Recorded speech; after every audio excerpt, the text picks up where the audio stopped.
At risk, and the country is on the brink of widespread conflict. The summit on Ukraine by European leaders has unanimously agreed not to lift any sanctions imposed on Russia. Their meeting, President Volodymyr Zelensky has wrapped up in Paris in the last hour. The summit addressed how to protect Kiev's security and Europe's role in enforcing any potential peace deal with Russia.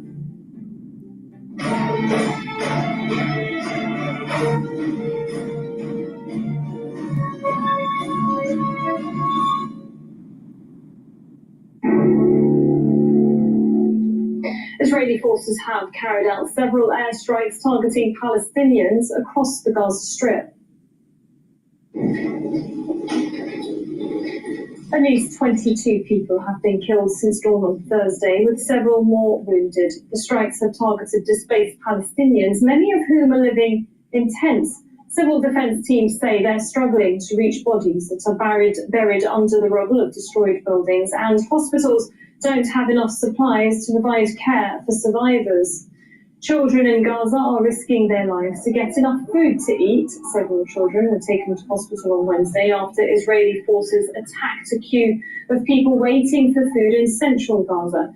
Israel continues to block desperately needed food and aid from getting into the strip. Tariffs reports from Bitchute in central Gaza.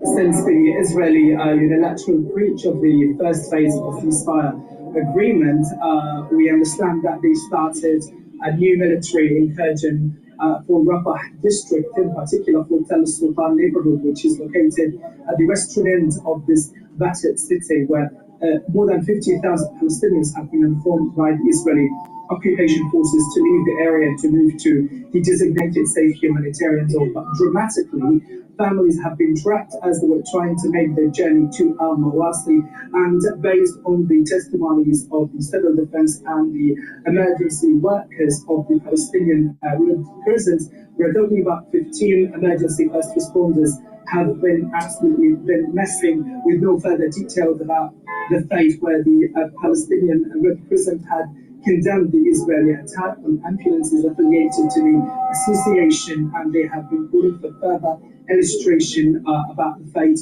of those emergency responders. And this is not the first time or the first attack to take place against those emergency responders. They were doing their humanitarian work, facilitating the evacuation of injured people. Simply that we have received testimonies from eyewitnesses regarding this military incursion for Tel Sultan neighborhood, confirming that Israeli ground forces have carried out field executions, including one woman that had been shot in the front of her kids in Rafah, which could be a sign of the scale of brutality and the unprecedented escalation taking place.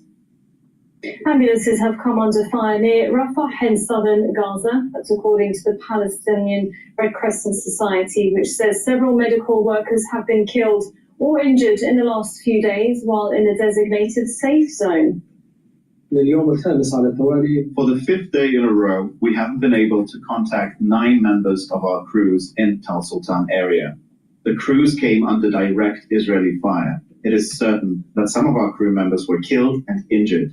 We have been trying to coordinate with the WHO, ICRC, and OCHA.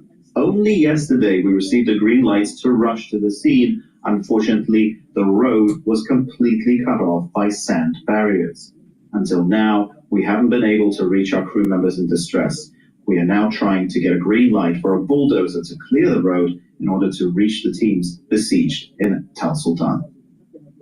Countries across the world have expressed their concern about US President Donald Trump's plan to impose a 25% tariff on all imported cars from April. South Korea's government says it plans an emergency response in the coming days, predicting the industry will face considerable difficulties. Last year, nearly 50% of Seoul's car exports were to the US. Brazil's President Luiz Inácio Lula da Silva says Washington risks damaging the US economy with additional tariffs. Lula said he would lodge a complaint with the World Trade Organization about tariffs on Brazilian steel. Frankly, I am very concerned about the behavior of the US government with this imposition of taxes on all products and all countries. And I am concerned because at the heart of it, free trade is being undermined. I am concerned that multilateralism is being defeated, and I'm worried because the US president is not the sheriff of the world. He is simply the president of the United States. US Health Secretary Robert F. Kennedy Jr. is planning to cut tens of thousands of jobs in the US Health Department. In what's being described as a major overhaul, the department says it's reducing bureaucratic sprawl and realigning its core mission. Combined with another 10,000 recent voluntary departures, the number of full-time employees in the department will be reduced from 82,000 to 62,000. Denmark's government has welcomed a decision to limit a controversial visit by the US Vice President to a military base in Greenland. J.D. Vance previously announced plans to tour the self-governing Danish territory without an invitation, but speaking on Wednesday, President Donald Trump reiterated his claim that the territory should belong to the US.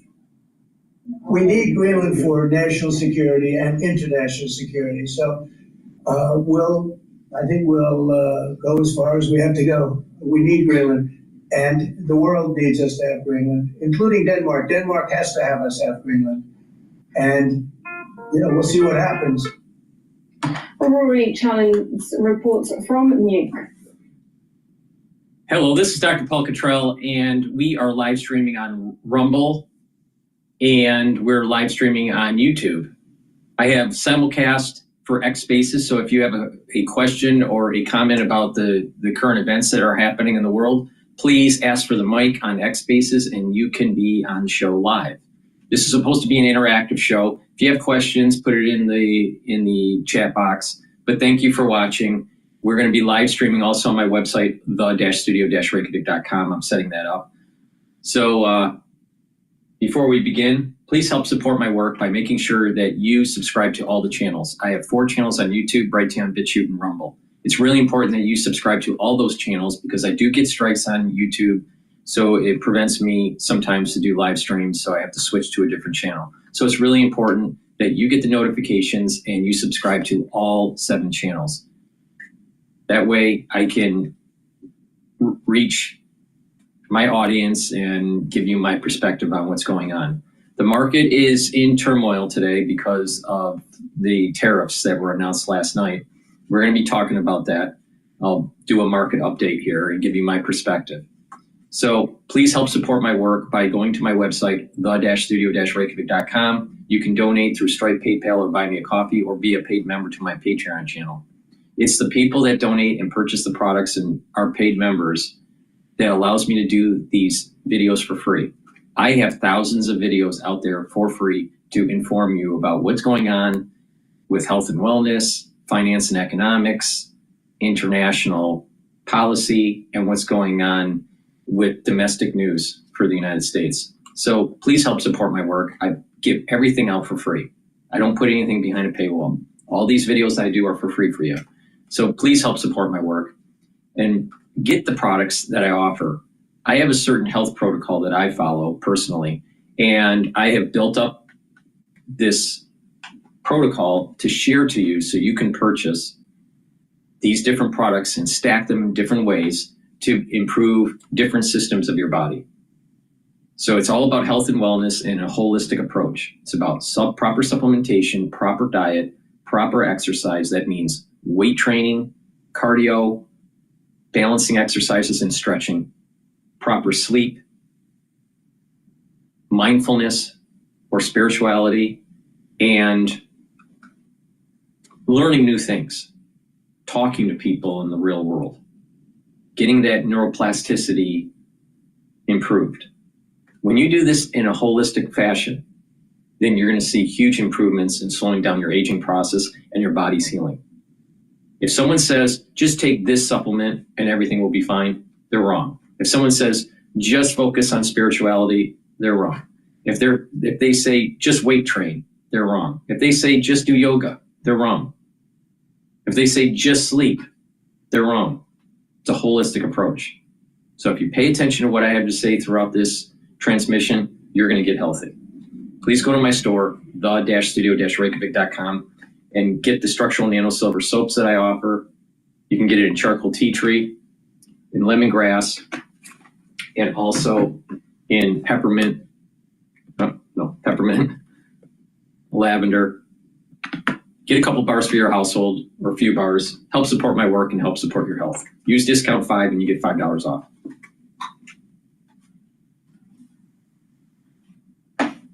Let's go to Bloomberg before we do that, I want to give a market update here. So we're already in the trading session for New York, and the dashboard is on the live stream on my website and also on YouTube. So the S&P 500 is trading at 5,717. The VIX is trading at 18.24. Euro USD is trading at 1.07. Oil is trading at $69.76 a barrel. BITO ETF for Bitcoin long is trading at 19.28, and the USD Japanese yen is trading at 150.94.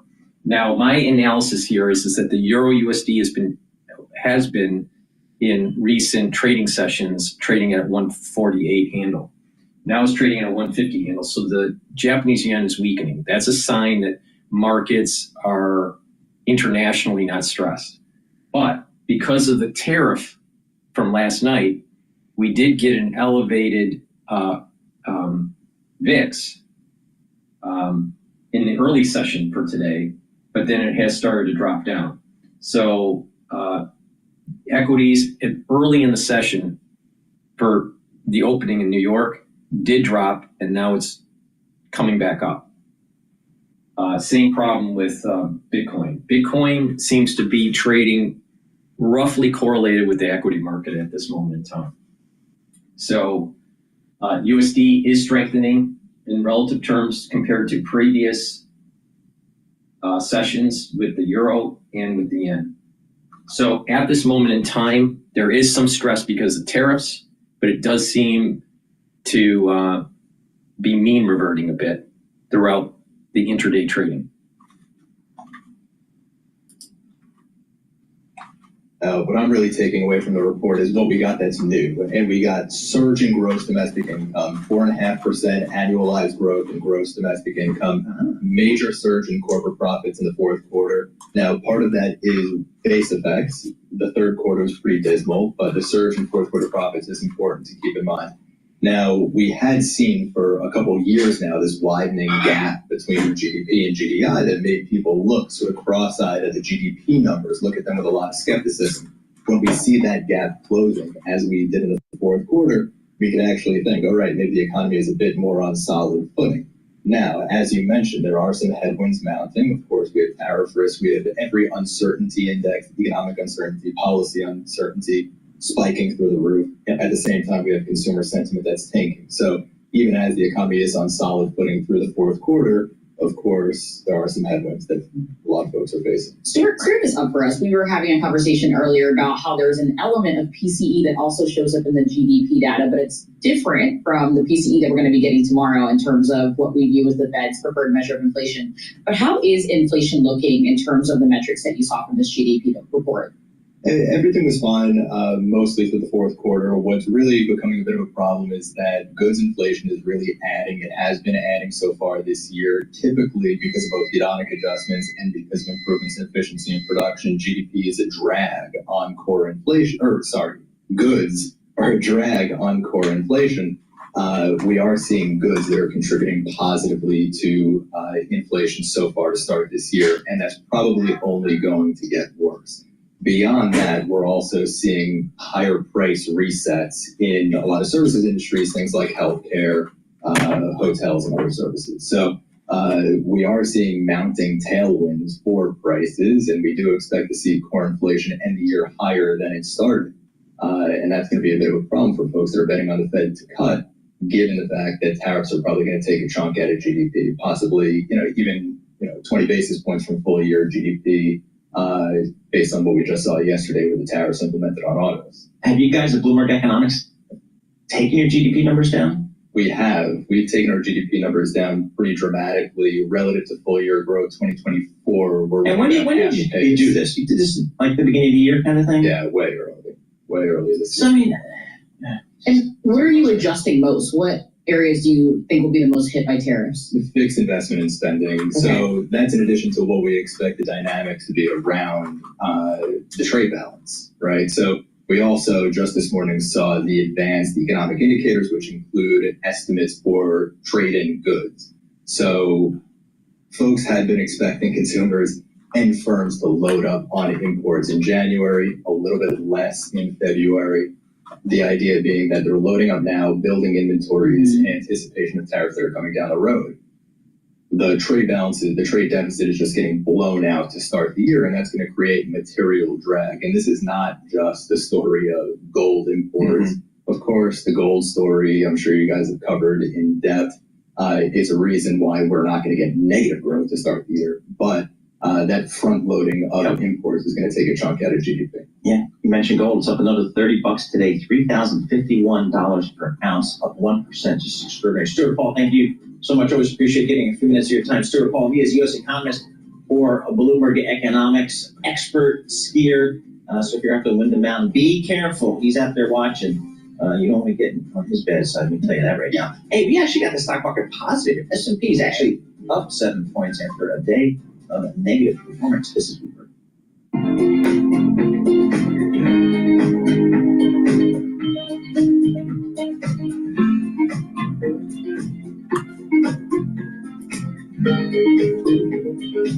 All right, let's go to, I have, just to remind the audience, I do have X Spaces open, so if you have a question, please go to my X channel and ask the question. This is an interactive show.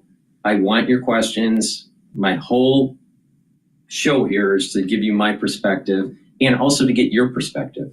All right, it's interactive. Please ask questions if you would like.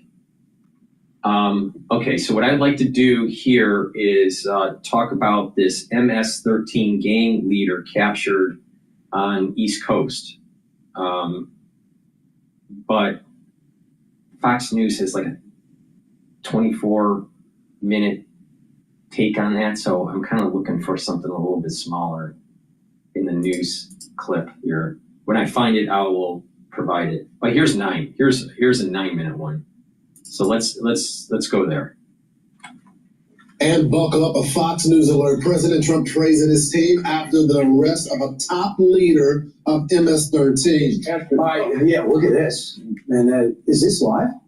It was yesterday. Okay. We have exclusive coverage of the operation. Our cameras were rolling as AG Pam Bondi and FBI Director Kash Patel joined agents in the early morning takedown.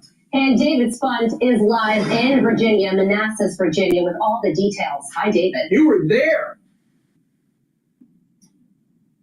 Good morning to you. I was very early morning. This happened around 6 o'clock in the morning in Woodbridge, Virginia. A 24-year-old top MS-13 leader, actually the top leader on the East Coast, was taken down into custody by the FBI. This was a DOJ FBI operation together along with Virginia State Police, ICE, and other different agencies. We have some video of this operation going down. The FBI director and attorney general watched this on a monitor from off-site, but they were watching in real time in cameras that were planted in the area to see this person get taken down. As far as the name is concerned, we're not able to release the name right now until this person has their first appearance, but we're told this person is a 24-year-old male from El Salvador living here in a residential apartment complex in Woodbridge, Virginia. Got a knock on the door from SWAT teams early this morning, a little bit before 6 o'clock in the morning. He is now in custody. Here's some sound from our exclusive interview with the FBI director and attorney general. First reaction is all of our law enforcement officers are safe. That was the number one thing. They're safe. They executed a clean, safe operation and the bad guys in custody. And thanks to the FBI, we got one of the worst of MS-13 off the streets this morning. We were able to be out here in force to show the American people to be here in person, that this means a lot to her and the mission. Safety is our primary concern of these communities, and we effectuated that today. Separately, he's one of the top 3 leaders in the country. Again, remarkable as he's just 24 years old. There's a press conference that begins with the FBI Director Kash Patel, Attorney General Pam Bondi, and Virginia Governor Glenn Youngkin coming up in just a few moments. We're told there's a heavy coordination between Virginia and the FBI and Department of Justice on this. Guys, back to you. So, Dave, real quick, David. So typically when they do this raid, they have the principal target, and then there's other people that are along with the person. Was he the only person arrested, or were there other co-conspirators there at the time that they grabbed up as well? Well, this was a residential neighborhood, Lawrence, and we're told there were other people in the house. We're told that there were children. There were other people in the house. They were just detained periodically for the time temporarily. He was the only target they were going after, and they have him in custody now. David, how unique is it for the DOJ and the FBI director to be on location for something like this? It is unique. It's something we haven't seen often. Typically, these go down all the time. People in uniform do these every single day. The FBI director and attorney general said they wanted to get out there, be out there in person to see this and make sure they can thank these people in person and see what these operations are like in person, guys. Can you tell me about him, David? What do we know about him? Leader, 24 years old, MS-13. Is there anything else you can tell us? Well, right now, we just know that he's the top leader on the East Coast of the United States. We know that he was not so much of a person that was dealing drugs or those kinds of things himself. We know more that he was kind of a ringleader, an operations leader, someone that was recruited by MS-13 several years ago. We're waiting for the actual criminal complaint.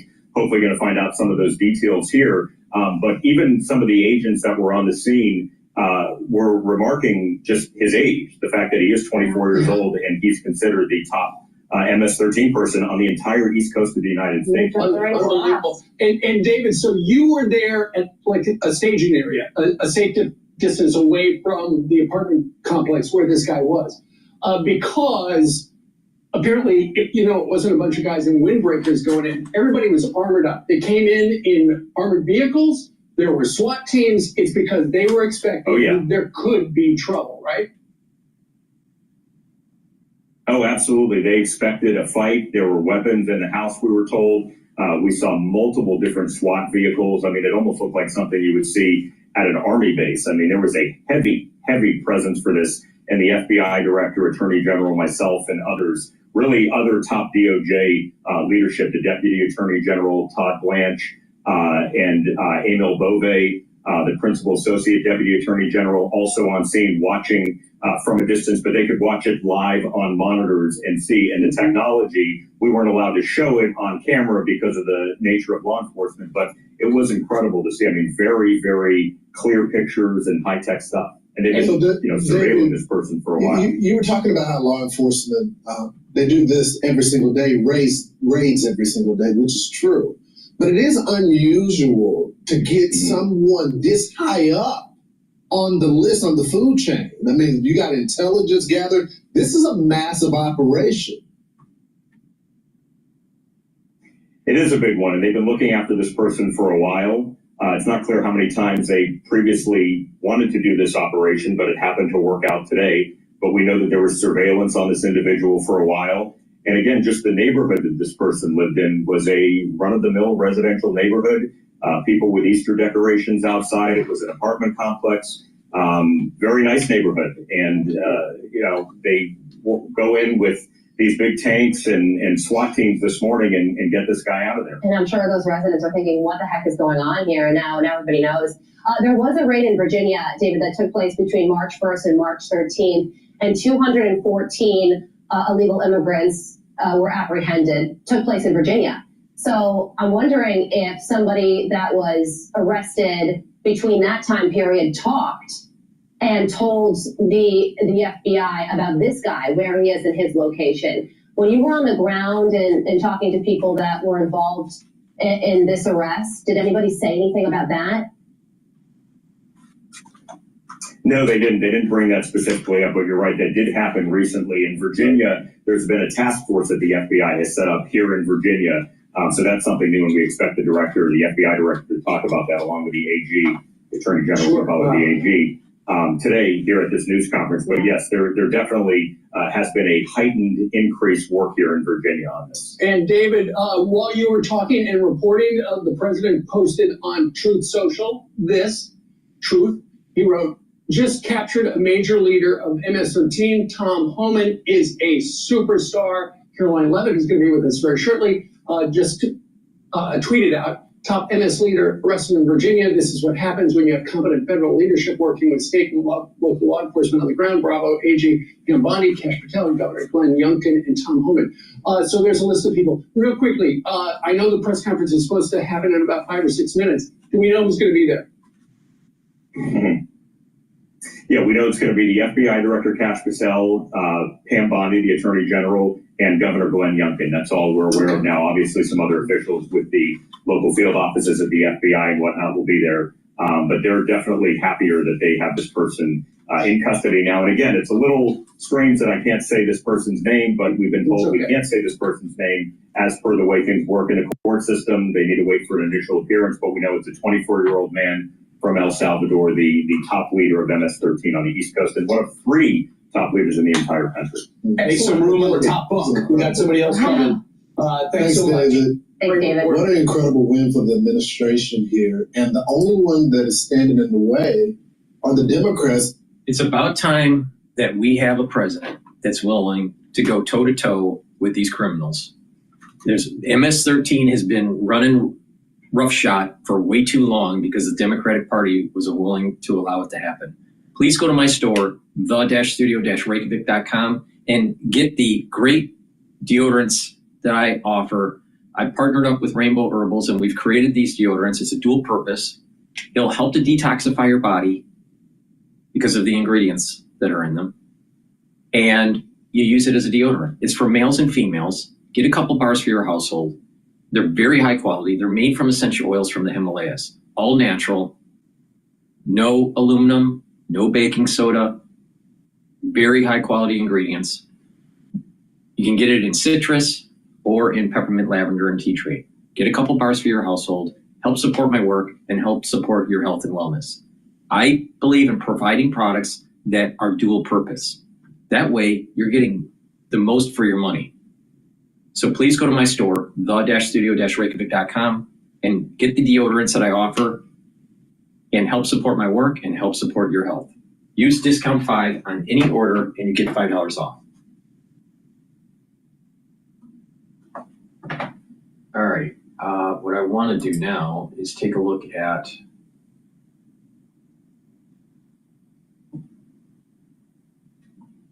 maximum pressure. Bassett fires back at Schumer.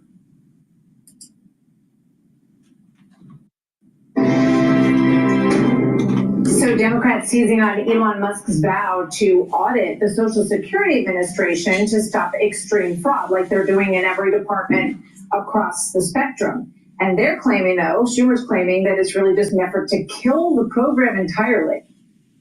Their goal is clear. Destroy Social Security from within. Make it so unworkable, so inefficient, that Donald Trump has the pretext to slash benefits, to kill it, and then privatize the program. All right, let's start there with Treasury Secretary Scott Bessent. Secretary, it's great to have you with us. Thank you very much for joining us today. Is that the goal, to kill Social Security from within, as we just heard from Senator Schumer? Martha, first of all, thanks for having me. And clearly, no. Senator Schumer seems a little discombobulated these days. He did the right thing on passing the clean CR last week. He's taken a lot of shrapnel from his party. And extreme statements like this are not helpful for anyone. The American people, when they voted for President Trump, voted for accountability. And whether it's Doge, whether it is our efforts of Treasury and the IRS, we are bringing accountability and efficiency in. And we want to make things better for the American people. We want to ensure that they get everything that they have paid in, and their benefits are there when they need them, as they need them. So, Senator Schumer is way off base here. So, I mean, there's a difference, obviously, between eliminating waste and fraud, which you've spoken about a lot, and President Trump has spoken about a lot. And still being able to give people all of the benefits that they paid into. But one of the ideas that has come up, and President Bush brought it up a long time ago, W. Bush, that maybe the Social Security, the money in Social Security should have some of it invested in the market. That idea got lambasted. People said he was, trying to risk their money in the risky stock market. But is that an idea that resonates with you? And do you think it would help us remain solvent in Social Security? Well, Martha, everything's easy in hindsight. And, I saw an analysis the other day that in 1968, if we put half the Social Security trust fund into equities, we'd have a 15 trillion surplus. Wow. But we didn't. We are where we are. We are not contemplating that. What we are contemplating is bringing the systems and the safeguards into the 2025, giving the American people accountability and ensuring the durability of the system, and to make sure that people's checks arrive on time.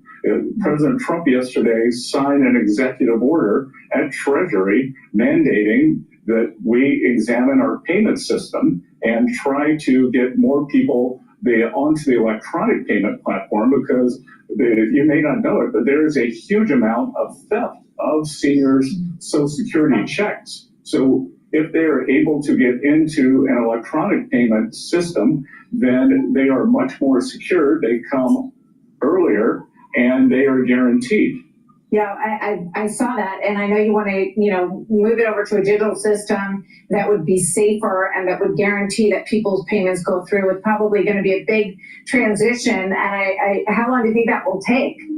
Well, for us, I don't think it's going to take that long. One of the things that I've been at my desk for 8 weeks, and one of the things that we've done is we make 1.5 billion payments a year.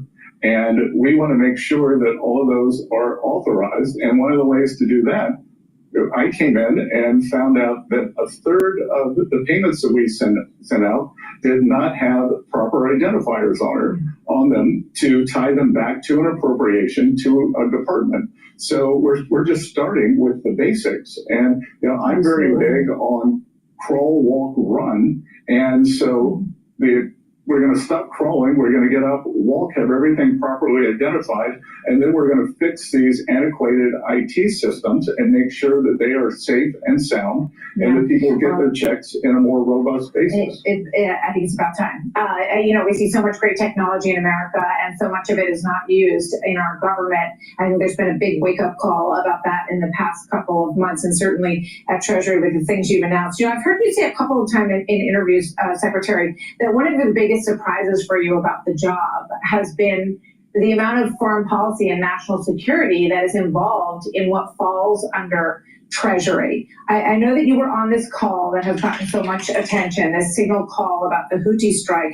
I just want to play this because it just broke a short time ago. Secretary of Defense Pete Hegseth spoke out about it just moments ago in Hawaii. Here's a quick bit of that. Nobody's texting war plans. There's no units, no locations, no routes, no flight paths, no sources, no methods, no classified information. So what's your reaction to all of this? And what do you think the lesson from it should be, Secretary? Well, Martha, I'm gonna leave all that to the legal experts. I'll say one of the few advantages of being one of the older people in the cabinet is that I still like to pick up the phone and call people. Well put. I have a feeling there's going to be a lot more of that going on and a lot more situation room meetings from what the president said yesterday on that. But we wanted to just give you an opportunity to respond to it. The other thing about foreign policy that has fallen into your area, President Trump said yesterday that he thinks that Russia may be dragging their feet on the ceasefire deals that have been discussed, both in his conversation with President Putin and then in this news yesterday about an agreement for a ceasefire in the Black Sea between Ukraine and Russia. And one of the things that has surfaced, Secretary Bassett, is that Russia would like to be put back in the SWIFT banking system, the international banking system, as part of that agreement. Is that something that would be palatable to the president or to you as part of those discussions? Well, look, Martha, I think everything's on the table. And as you mentioned, part of the national security effort that Treasury does, it is through the financial operations, is through our sanctions. It is through sanctioned individuals, banks, or countries. We have a maximum pressure plan on Iran. We have a maximum pressure plan on the Houthis, and it will be determined by Russian leadership's next moves, whether the sanctions go up or down. And President Trump, I think, would not hesitate to raise the sanctions if it gives him a negotiating advantage. And there would be a long discussion about many things in terms of the proper way to bring Russia back into the international system. But I think this is premature to discuss the terms of a deal before we have a deal. Okay. What about the mineral deal quickly, if you can? Is that still in the works with Ukraine? And there's also talk about us taking control over their nuclear facilities. I know you were involved in the mineral deal. Can you give us an update on that? Sure. So, yeah, I have nothing to do with energy or nuclear facilities. I will tell you that we have passed along a completed document for the economic partnership. It is currently being reviewed by Ukrainians, and we hope to go to full discussions and perhaps even get signatures next week. So the original document was a 4-page agreement. We took advantage of the gap in time to move to a completed agreement. So I am sure that we will move along and get this signed quickly. So I understand that President Trump is about to, I think in about less than an hour, make a new... I personally think that normalization economically with Russia should be on the table and provided to Russia only if there is a truce between Ukraine and Russia and hostilities cease. Not through the ceasefire. The way this is going to happen is there's going to be a ceasefire over a certain duration and then a more longer lasting peace around that region. So during that ceasefire period, economic normalization with Russia should not take place.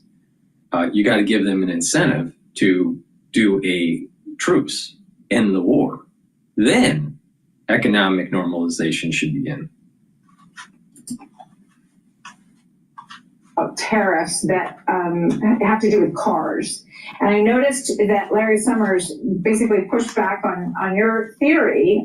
He posted this on X, I believe it was earlier today, and it shows steel prices on the right-hand side of the screen here, which he said have risen and have added hundreds of dollars to American car purchases. So he says that your evaluation isn't correct, that China would end up paying. He says Americans have ended up paying in this. What do you say to that, Treasury Secretary? Look, I'm not going to get in a back and forth with Professor Summers, and maybe Professor Summers should let the world know who his client list is and why he's talking about things like this, because he does have professional clients away from Harvard. But I would also add that I have 7 years of empirical data, and which showed that the China tariffs were not passed on to the American people. And I can tell you that China since then has only doubled down on becoming the exporter of last resort to the world. That is their business model. And if we put tariffs on them, they will continue producing. And we'll see, but I've got 7 years of empirical data, and, he's saying that there's no economic theory. I'll match data against theory any day. Okay, I've had back and forth with him as well. That's so an I don't know if important. I recommend that. That's an important statement that he's making, because I've seen it in economics, in finance, and in medicine. What happens is there is a canonical dogma on the theory of those disciplines, either the financial markets or the economics, or in, say, pathophysiology, right? There's certain dogma or certain canonical, quote, truths that they think are happening.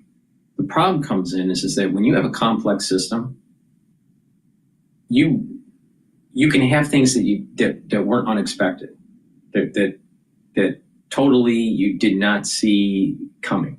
All right.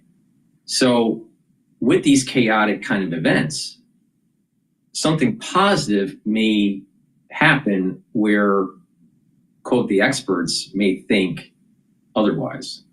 A classic example is how the immune system works. It's very complex, lots of feedback loops.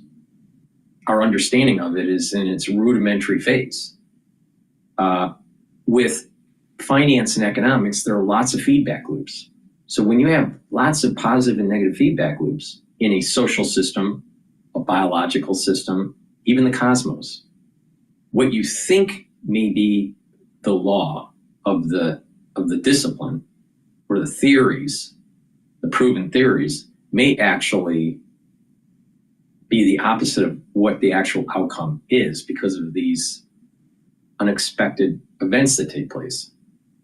So his statement, taking a look at data versus theory, making judgment on theory, is fine. But once you have empirical data to show you what's actually happening, it may be counter to the actual theory, right? Because of these feedback loops. That's the reason why you can have a theory of the immune system, but you got to take a look at the empirical evidence of the patient to determine the best course for the patient. So it's about data. So this also goes to health and wellness. Getting biometrics like blood, even getting really fancy with methylization of your DNA, reading, how much epigenetic changes have taken place, looking at telomere length, looking at other telemetry like heart, your EKG, calcium screenings. These are really bone density. All these are really important biomarkers to determine your overall health. All right. So there is a pathophysiology and a medical understanding of how the body works. But there are feedback loops that happen that may be unexpected. All right. Or they fall in a fat tail in terms of probability distribution. So getting the data for the patient is very important to determine course of action, not the theory, because data trumps theory. All right.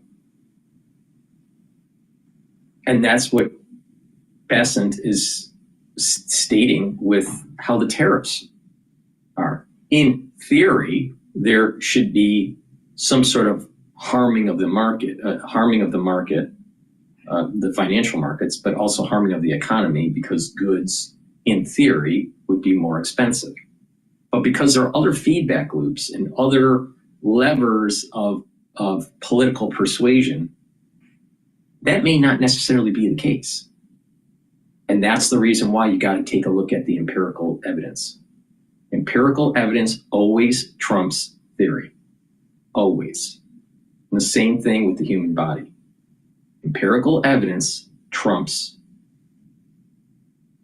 the canonical understanding of these complex systems. All right? Now, sometimes you have to couple it. You take a look at the data, the empirical data, and and your particular understanding of that system, biological system or sociological system, and you may have to make adjustments to the theory. Or the theory may actually explain the empirical evidence quite well. Just depends on the situation. So when you're talking about health and wellness, it's really important to understand your particular biochemistry. Your biochemistry is different than my biochemistry. They're similar because we're human, but your state of health is different than my state of health. And therefore your biochemistry is slightly different.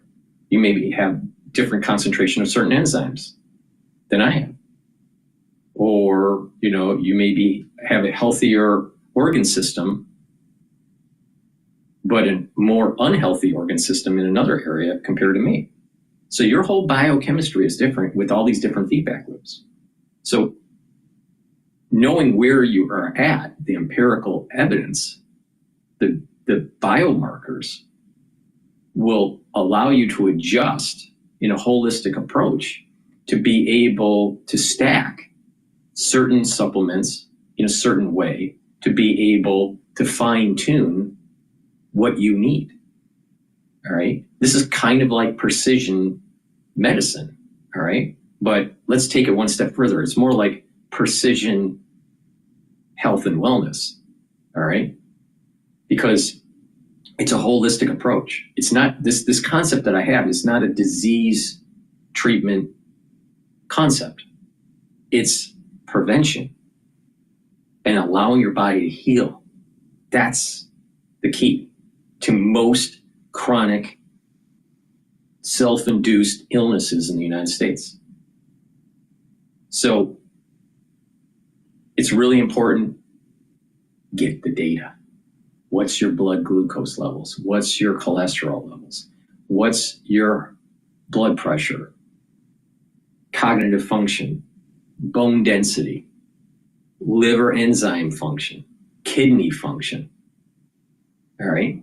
Once you have a more mosaic of what's going on with your body, you'll be able to fine tune it.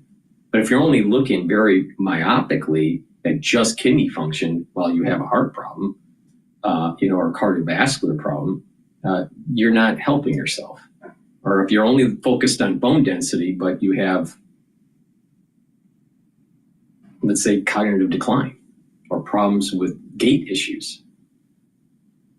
So it's a mosaic. You got to understand the mosaic and that empirical data. So let's take it to the economy. All right. The gurus out there, the ones that are coming from UPenn or coming from Chicago or even from Harvard. So you got the saltwater economists and you got the freshwater economists. They're going to be pushing for this concept that you're hurting free trade and it's going to be more expensive for everybody. All right. But when you listen to these economists, it's always short-term, and you should be always looking at this from a short-term perspective and a long-term perspective. And a lot of times when they're demonizing Trump's policies, they're only looking at the short term. They're not looking at the long term. And what I have noticed throughout the years of my life, especially in areas of the country that produce goods, manufacturing produces good paying middle-class jobs that are stable, that allows for people to have family creation and purchase homes. And there's an economic cluster that takes place because of those jobs. And those that you got tier 1 suppliers and you have tier 2 suppliers and you have peripheral industries and small businesses that are starting to form around that economic cluster. When those manufacturing jobs leave to another country, that economic cluster begins to shrink and becomes less viable. And therefore, the middle class gets squeezed and the middle class in that area is less viable. So I don't hear economists saying that about the economic clustering. They'll just say your prices are going to go up. Maybe, but it might be short term. And the long-term strategy here, which everyone wants, is to have a stable middle class that can have family creation and own homes and put their kids through college. So it's really important to not so focus on the theory, because there's too many feedback loops. And these theories only work in a certain range of parameters. And it's also based on probability. So you can have situations that are happening in the fat tail. All right. Just part of the distribution, not in the middle of the distribution. And when that happens, is that there are unexpected things that take place in that complex system. So it's important to think in those terms. And Bassan is seeing that. I mean, when you're a guy that has been in corporate, you see things, especially in finance, you see things at a very fast pace, and that you have a certain theory, but the theory breaks down. The thesis breaks down. Why? Because there's a changing of correlations. Like, for example, you take a look at the S&P 500 and Bitcoin. There's a high correlation between the two recently. As equities go down because of tariffs, so does Bitcoin. But as equities go up, Bitcoin goes up. All right. Now there is a mean reversion. When the market opened up, if you take a look at the dashboard, the S&P 500 went to a low intraday trading at 5,670. It's now trading at 5,724. So it mean reverted. It went up. But when the market opened, it went down. The same thing happened with Bitcoin, ETF, BITO. It fell down to 19.08, and it mean reverted with the market, and it's now trading at 19.39. All right.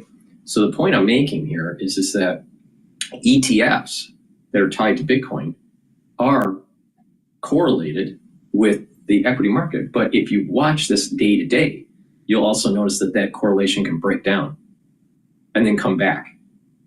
So it depends on the time frame you're looking at and how you're averaging it out. All right. So someone would say, well, what's the trading theory of Bitcoin? Well, it depends on the time period you're looking at. All right. And what's going on? Part of it's regulatory. Part of it is the dollar strengthening or weakening. Part of it is the correlation to the equity market. All right.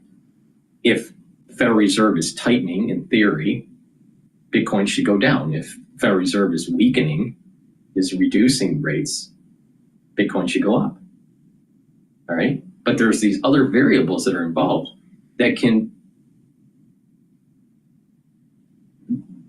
change the actual price movement of Bitcoin and not follow the canonical understanding of the fundamentals of the economic trading thesis. All right. So people that have been in this situation for a long time, such as myself, you realize that the human body, economics, finance, and many systems that have positive and negative feedback loops, your understanding of the system will break down and then come back to the normal understanding. And there's these events that take place with these feedback loops that are somewhat unexpected. So when someone says for sure that tariffs going up are going to be inflationary across the board, we don't know that for sure. We do not know that because there's too many feedback loops in the economy. So we'll see. Now the theory suggests that it will be short term. The data showed that last time this happened with Trump's administration, it didn't happen, that we didn't have an inflationary problem. Now, maybe that's just a one data point look from the first term of Trump.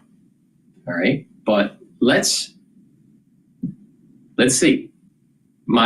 If someone said, "What do you think is going to happen, Dr. Paul Cottrell, on this?" I think that there's going to be some goods that are going to be elevated in price, but it's not going to be inflationary across the board. And then there's also the issue with taxes. All right. Tax cuts are coming at the end of the year. That's going to be very bullish for the economy, very bullish for the equity market. So there's going to be this wealth effect that takes place that could override any harmful short-term effects from certain goods that actually have elevated in price. So it's much more complex than to say, well, tariffs are bad for the economy. Not necessarily. You got to look at all the variables. And it's not just the economic variables, it's also the political, the international variables are involved here. So hopefully that gives you an insight of how I see this issue. And I think Bassett is also seeing this issue in a similar manner.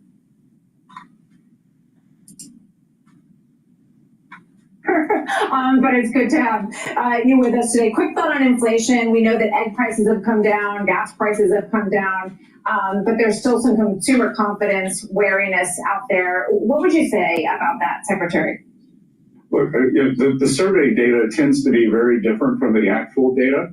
That since January 2nd, since January 20th, prices have come down. Inflation is under control. Interest rates are down. Energy is down. And Martha, I'll tell you that when we execute on our tax plan, on the deregulation, and on the energy dominance, every one of those is disinflationary.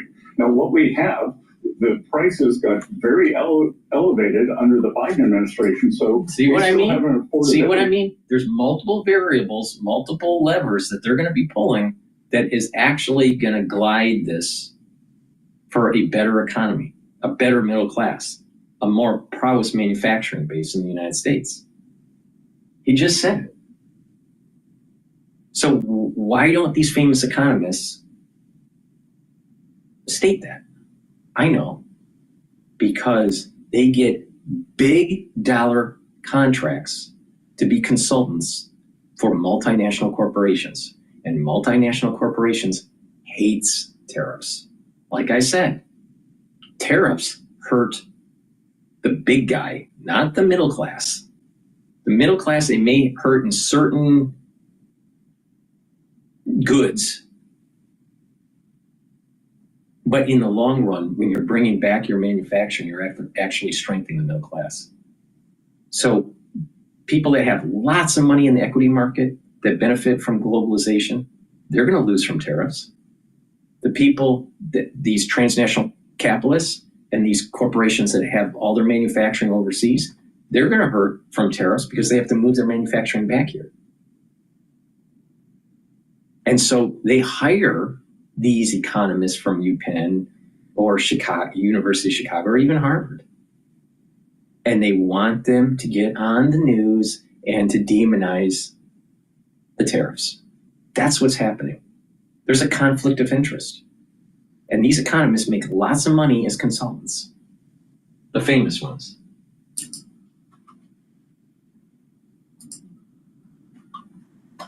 And we are trying to address that every day. But a good start to that will be getting energy prices down and getting interest rates down.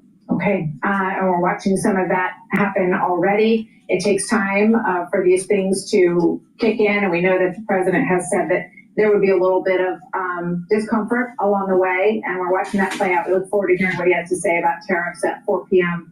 today. Treasury Secretary Bassett, thank you so much for joining us today. It's great to have you with us. Thank you, sir. Thanks, Martha. Hey, Sean Hannity here. Hey, click here. Please go to my store, the-studio-reykjavik.com, and get the Max 14. The Max 14 or the Max 35 is something that you should be taking every day. Take a teaspoon a day, swish it in your mouth, gargle with it, and swallow, all right?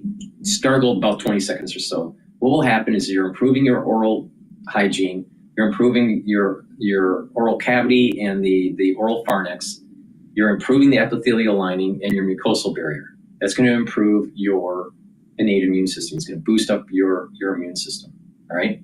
Take it every day. Take Max 14 or Max 35.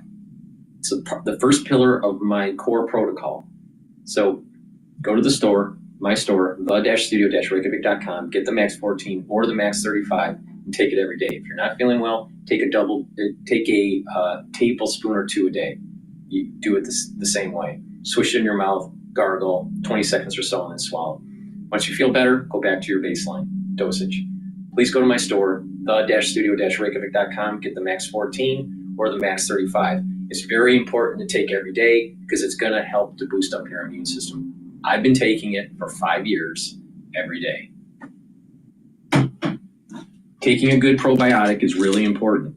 You can get it in VeggieCap version or the powdered version. Powdered version is going to allow you to mix it with your foods, like soft foods or filtered water. Some people make a smoothie.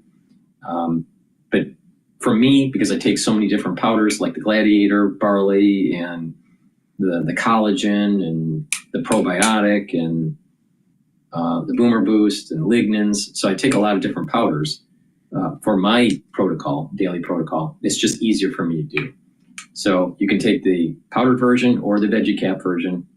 Getting a good probiotic is really important for your overall gut health, for your to bring down inflammation in the gut, to be able to absorb your nutrients, to have a better communication between your gut and your liver and your gut and your brain. So please go to my store, the-studio-reykjavik.com, and get these very high quality probiotics. Use discount 5. It's all caps, discount 5, and you get $5 off.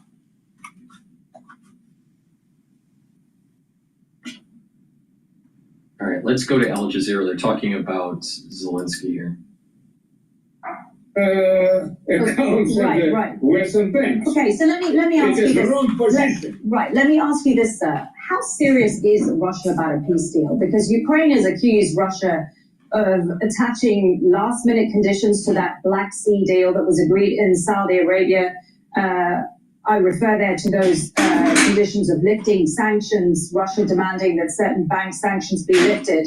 So how serious is Russia about a deal, a peace deal?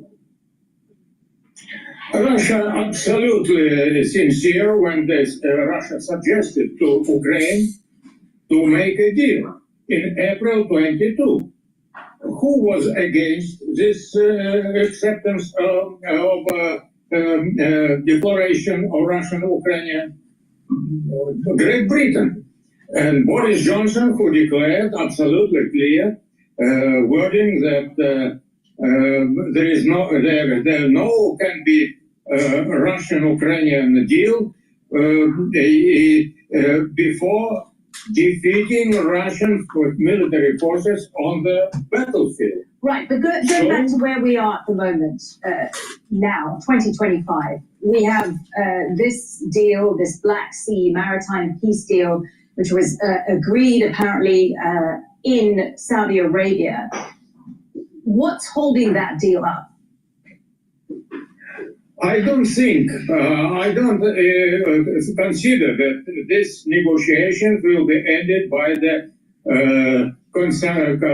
signing any agreement on the Black Sea, because Russian demand was full control for all ships free of cargo going to Ukrainian ports, Odessa, Nikolaev, Izmail. But it is not acceptable for Ukrainians and for European partners of Ukraine, because they are sending weapon and military ammunition to Ukrainian army.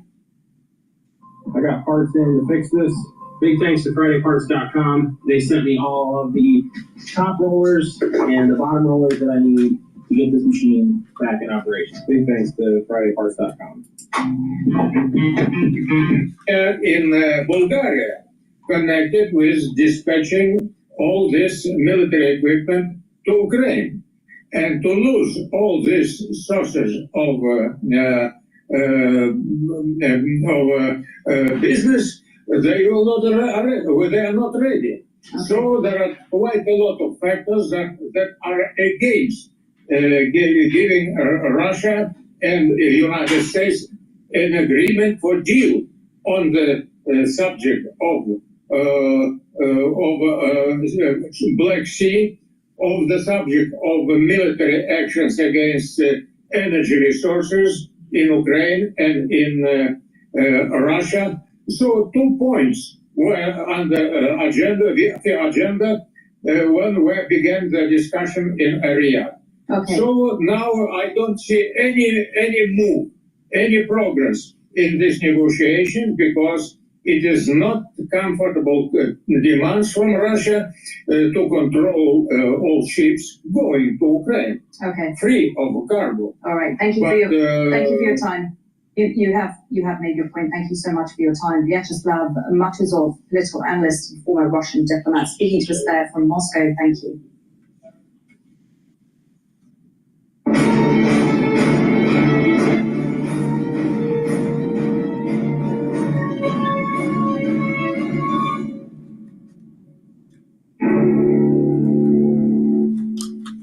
Israeli forces have carried out several attacks across Gaza, killing at least 22 Palestinians since dawn.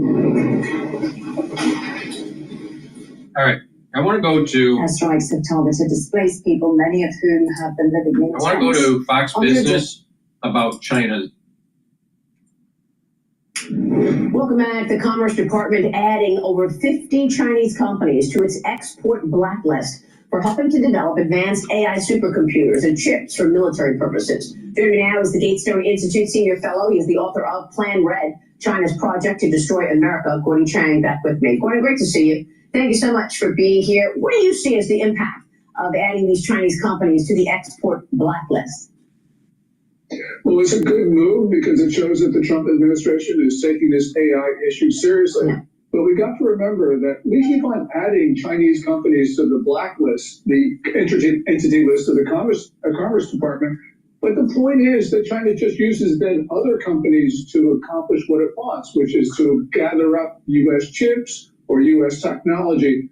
We've got to understand that all Chinese companies are a threat. Remember, Xi Jinping has this doctrine of military-civil fusion. The Communist Party itself believes that no entity, no person in China can disobey a Communist Party order. So we just should understand the fundamental nature of the Chinese system and put every Chinese party on the entity list. So what would be the most important move for the administration in facing off this threat? We've talked a lot about the Chinese stocks traded on U.S. exchanges. Would they go that far to remove those stocks from U.S. exchanges to stop the American public from investing in companies that may be working against the United States? Well, the Trump administration should do that, and as you pointed out in your documentaries, Underwriting the Enemy, we are funding China's assault on our society. We're doing that with trade, of course, but we're also doing it with investment, and we're allowing Chinese companies to list. Right now, we have this boom in the Chinese stock market, which is bouncing off a very low bottom. But nonetheless, Wall Street loves it, and they're trying to sell China to the American public again. As Roger Robbins has said, we're funding our own demise, and this has got to stop. Yeah, it's pretty extraordinary. We see it so clearly, and yet that is a very significant lever to push for the administration. So we're watching that. Hong Kong-based company CK Hutchison planning to sell the 43 ports, including 2 near the Panama Canal, to a BlackRock-led U.S. investment group. This $23 billion deal moving forward despite anger, apparently, from Beijing and from Xi Jinping. The Trump administration is seeking to regain control of the canal and curb Chinese influence in South America. CIA Director John Ratcliffe testified about it yesterday. Listen to this. Director Ratcliffe, China's influence on the Panama Canal has increased since 2017. Panama became the first Latin American country to sign on to China's Belt and Road Initiative. Can you talk about not just China embedding itself into the various canal-related sectors and operations, but what other areas in Central and South America, China and others increase their presence? The PRC throughout Central and South America continues to attempt to use its soft power to gain a foothold. They use direct aid to countries that need it. They also provide funding to universities to get a foothold to create influence. You've seen the diplomatic efforts of the administration to address that and push back on PRC ownership of the canal locks. But that ties into what the IC is doing. Gordon, this is a very well methodical plan by China to intercept very important shipping lanes. Your reaction to all of this? Well, the interesting thing is that Beijing is now throwing a fit.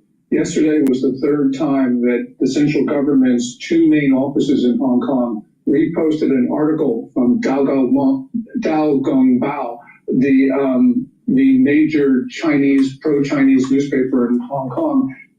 Those articles actually criticized Hutchison for selling the ports to BlackRock, and it did so in very corrosive terms, saying that any company that undermined China's national security was destroying its own foundations.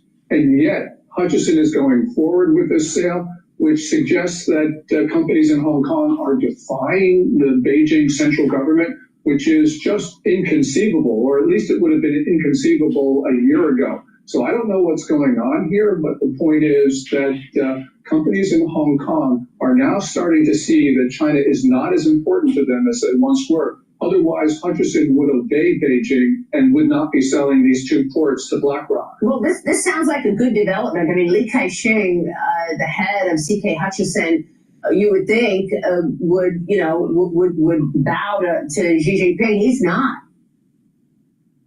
No, he's not.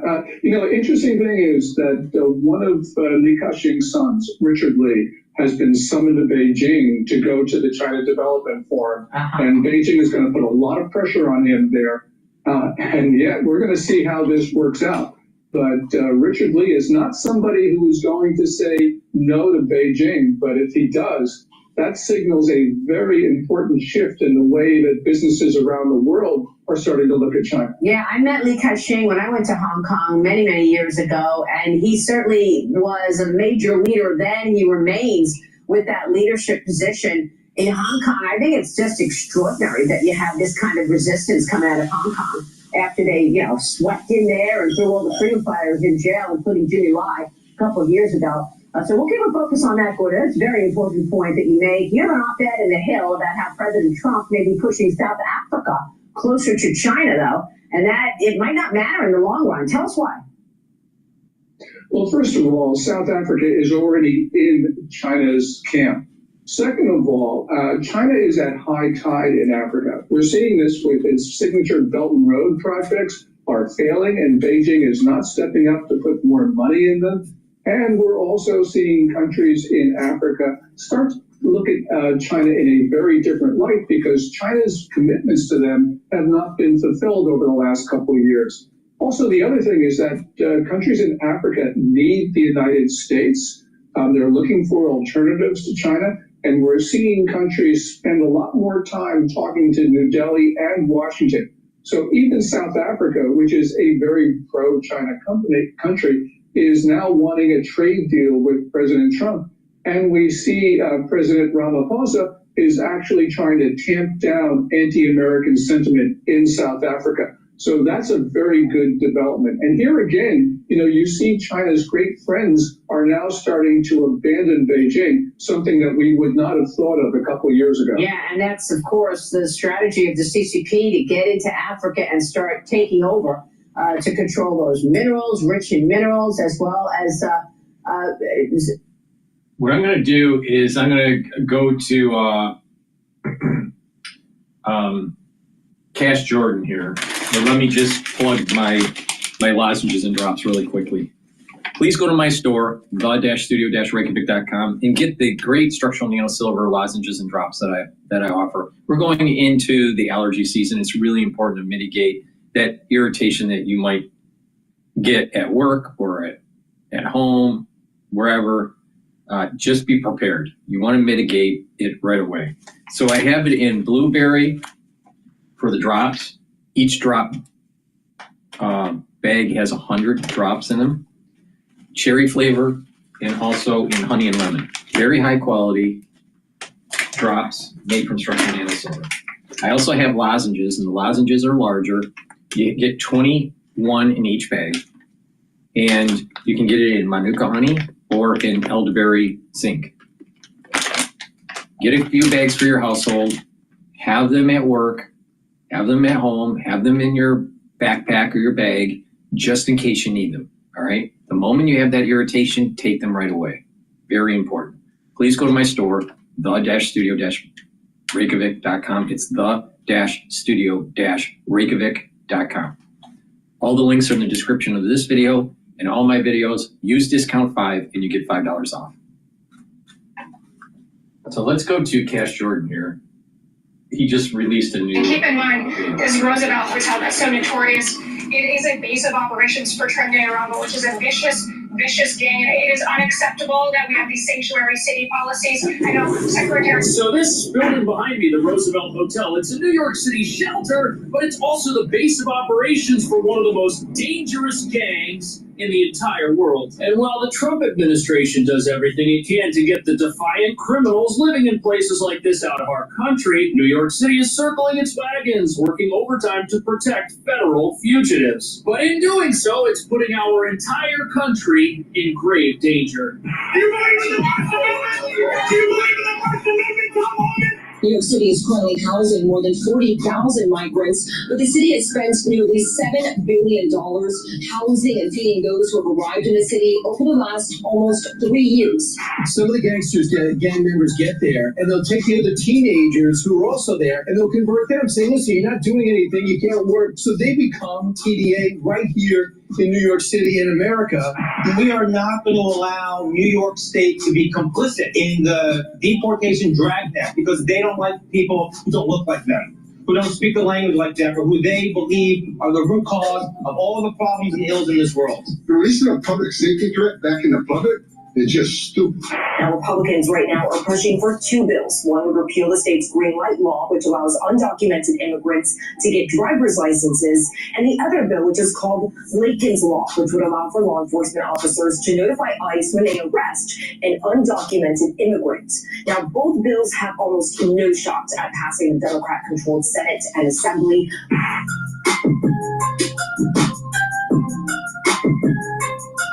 So an intense crackdown on illegal immigration is headed to America's largest sanctuary city, New York. But what none of the radicals here defying ICE will admit is that by standing against America's immigration laws, they're not making things any safer for immigrant communities. In fact, the exact opposite of that is happening. Because the only immigrant community benefiting from laws that keep police at bay and help federal fugitives are the 60,000 illegal New York City residents who've been charged with a crime. And our sanctuary city policies just make all of our law-abiding communities worse off, as these compassionate laws just empower criminals who've come here to prey upon the rest of us. And these gang members, they get to do that from city-run asylum shelters like this, and our elected criminal-sympathizing leaders, they do everything they can to keep things that way. With one of New York City's top mayoral hopefuls screaming at the border czar and proudly posting the footage of that incident to his campaign page, which will surely help donations roll in from anti-Trump progressives who don't understand the massive problems they're causing by backing a system that harbors dangerous fugitives who know their time is running out. Which brings us to the real reason a massive immigration battle is unfolding right here, and why it's so important that America get these gang members and criminals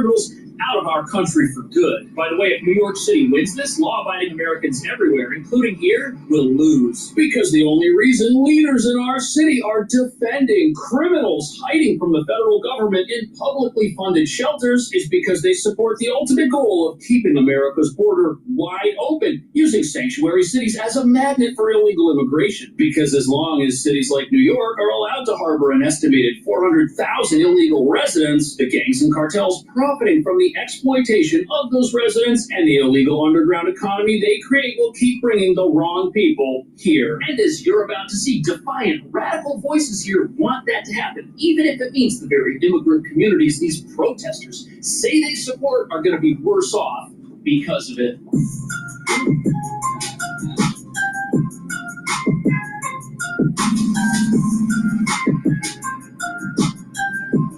So this here hotel, it's full of gang members. The world knows it. The parents of the children who live in this place don't want gang members near their kids. And some of our city leaders want to keep things this way, even though this place has been used as a base of operations for these criminals to destroy our city from within. The feds are opening up a criminal investigation into New York City's migrant hotels. We got a lot, even demanding staff turn in names of illegals that they were housing. And keep in mind, this Roosevelt Hotel that's so notorious, It is a base of operations for Trinidad and Tobago, which is a vicious, vicious gang. It's also So I don't think people understand what a big deal this is. This hotel, it's not just a hotel where some asylum seekers stay. No, it's the welcome center for every single new arrival in New York City. If the city's seen 200,000 people flow through its shelter system, they've all come through this place. And having gang members here is a massive problem because many of the folks who enter our country illegally, they do so with the help of gang members and cartels who get them across the southern border for fees, which now are apparently over $10,000.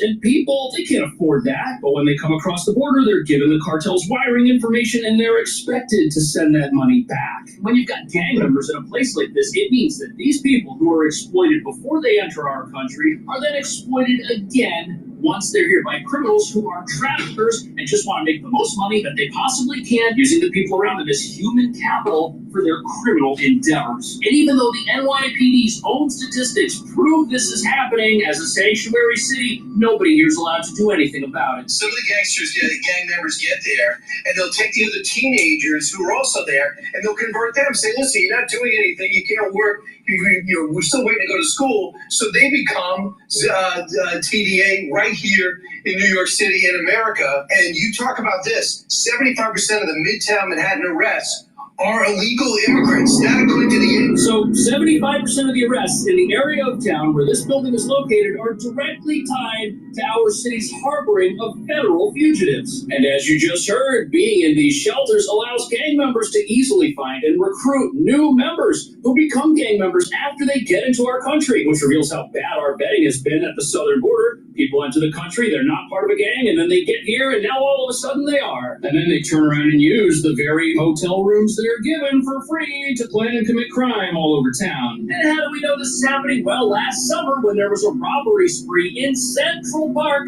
the people who were on the wanted posters for stealing folks' cell phones with weapons, they were traced back to this very building. Isn't that wild? And the reason the federal government wants to know who's living in these places is so that they can find out who and where the gang members are. And although that's the obvious first step in defeating these gang members and getting them out of our country, progressive leaders in this city are very much against anything like that taking place.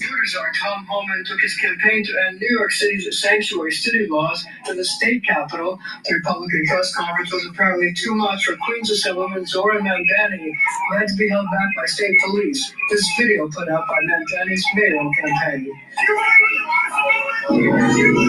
So the guy here screaming at the border czar, he's running for mayor, and believe it or not, he's a contender who has a message that resounds with a lot of New Yorkers who somehow believe that when the president or border czar say they want to get dangerous gang members out of our country, they mean something other than that. Even though we know exactly where the criminals are living and where their base of gang operations is here. We've even got pictures of them, which they take on the street directly in front of this facility, flashing gang signs at the camera. And even though they're allegedly protesting in the name of rights for immigrants, let's think about this logically. If you've got gang members who are human traffickers living in a shelter surrounded by women and children, who's benefiting from that situation? Especially when trafficking has become such a big problem in this city that now at the bus terminal, where many asylum seekers first arrive, you'll see signs talking about trafficking and how to spot it and how to report it. Why would those signs be there if people weren't being exploited all over this place? But it gets even worse because an investigation by the New York Post revealed that the gang members inside this place got weapons in here through DoorDash delivery bags, which means we don't just have gang members living in here who might be exploiting people. We've got verified gang members living here, some of whom are armed in an area of town where it says no weapons allowed on signs that you'll see on street corners like the one just a couple of blocks away from here in Times Square. Tom Homan was up in Albany yesterday saying that he will flood the city with ICE agents if Democrats don't do more to crack down on illegal immigration. Immigration advocates are now calling on Adams to step up and defend migrants living in the city. We really hope that he would reassure New Yorkers and our clients that they will be safe in shelter and that the city will stand up. I don't understand what these people want. If somebody's a violent, dangerous gang member, why would we want the mayor to come out and tell that person that the city's going to protect them and that they should feel free to roam the town and do what they please, which is what they are doing. Why would we want that? But here's what's really going on. These activists are in a tough spot because the truth of the matter is that they hate President Trump and they're still upset that he's president. Remember, these activists were also the very people telling us in 2023 that the asylum crisis was going to be the best thing to happen to the city. And then we find out that 75% of the arrests near this place are committed by criminals who might be living in this very same facility. On top of that, having a massive population of illegal residents in your city just empowers these very same criminals who are always looking for folks who have to stay off the government's radar, who they can then turn around and threaten and exploit, because these aren't people who are free. These aren't people who can just work at any job they want or live however they want. No, they have to subject themselves to the criminal underworld to live illegally in this city, and that's something none of our leaders want to admit. But sadly, as you're about to see, even though everyone can see this is happening, our leaders are either blinded to this reality by their hatred of the president, or they know this is happening, but they write it off because they don't live in a neighborhood where any of this is taking place. And the disturbing thing about this is that regardless of what these folks believe, their goal is to keep it this way.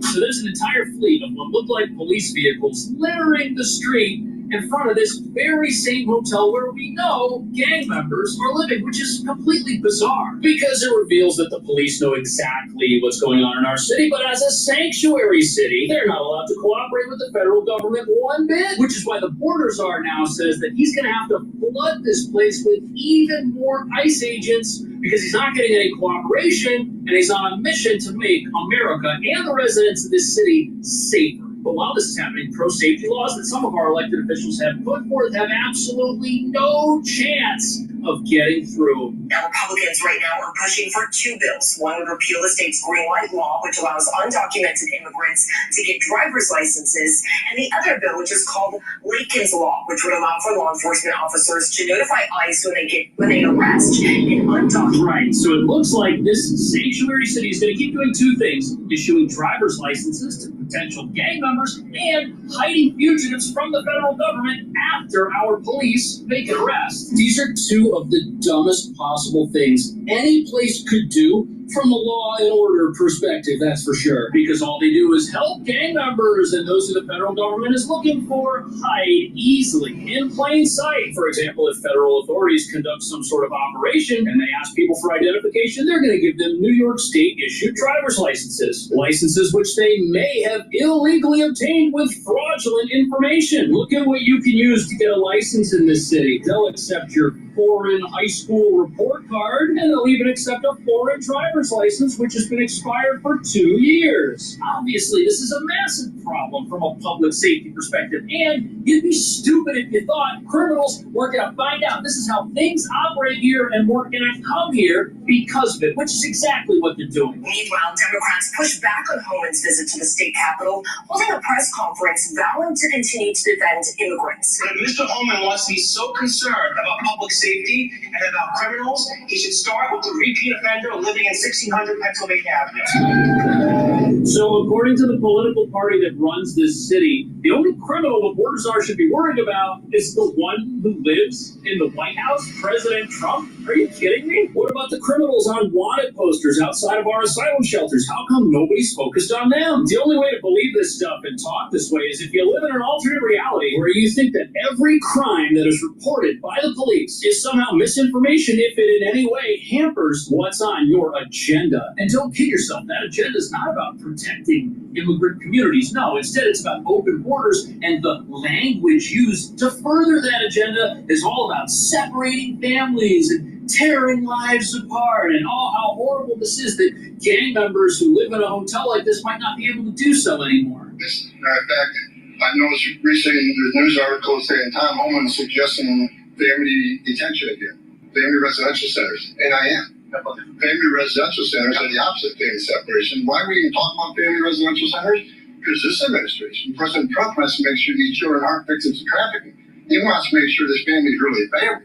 This is about saving children. Okay, so remember how earlier we talked about trafficking and how it's a massive problem in New York City and how it's something these gangs specialize in? Well, the border czar knows this. And that's why he's operating family detention centers. He wants to figure out if the people who say they're family really are, or if they're prisoners of some gang and they're being exploited. And the shocking thing about the Roosevelt Hotel is it's a facility specifically reserved for families. But if gang members are co-opting this requirement and getting into places like this that do not kick people out, with some families having stayed here for over a year, that's a big problem. That gives them a permanent base of operations where they can prey upon the rest of the city. And part of the Border Czar's job is to figure out if these are real families or fake families. And look, if the government here is putting up signs in the bus terminal telling everyone that trafficking is a big problem here, you know it was a big problem here way before that sign ever showed up. Border numbers are down 97%. That's the most secure border we ever had because of this president's bold actions, right? He was a game changer. ICE arrest, I looked this morning, it's just below 30,000. More than twice a minute behind it. So the reason the Border Czar is so hated is because he understands that an open border that allows anybody to come into our country and wind up in places like this is only going to empower criminals, which is exactly what's happening. But if you're in the open borders crowd, anything that might shut the border down, even if it's done to defeat gangs and criminals, is something you're not going to be in favor of. Well, what do you think? Is that wrong somehow? Are gang members being taken out of places like this? Is that going to tear families apart? Are these even real families? Or are these gang members a lot smarter than the folks who were letting them into the country without asking any questions? Let me know. Thank you so much. See you in the next video.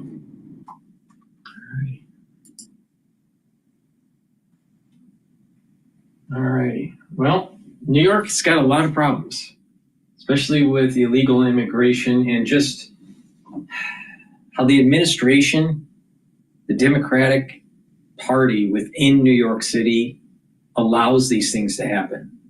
Now, a big part, and I've mentioned this in other videos, a big part of why they're having this happen is that there is a flight out of the city.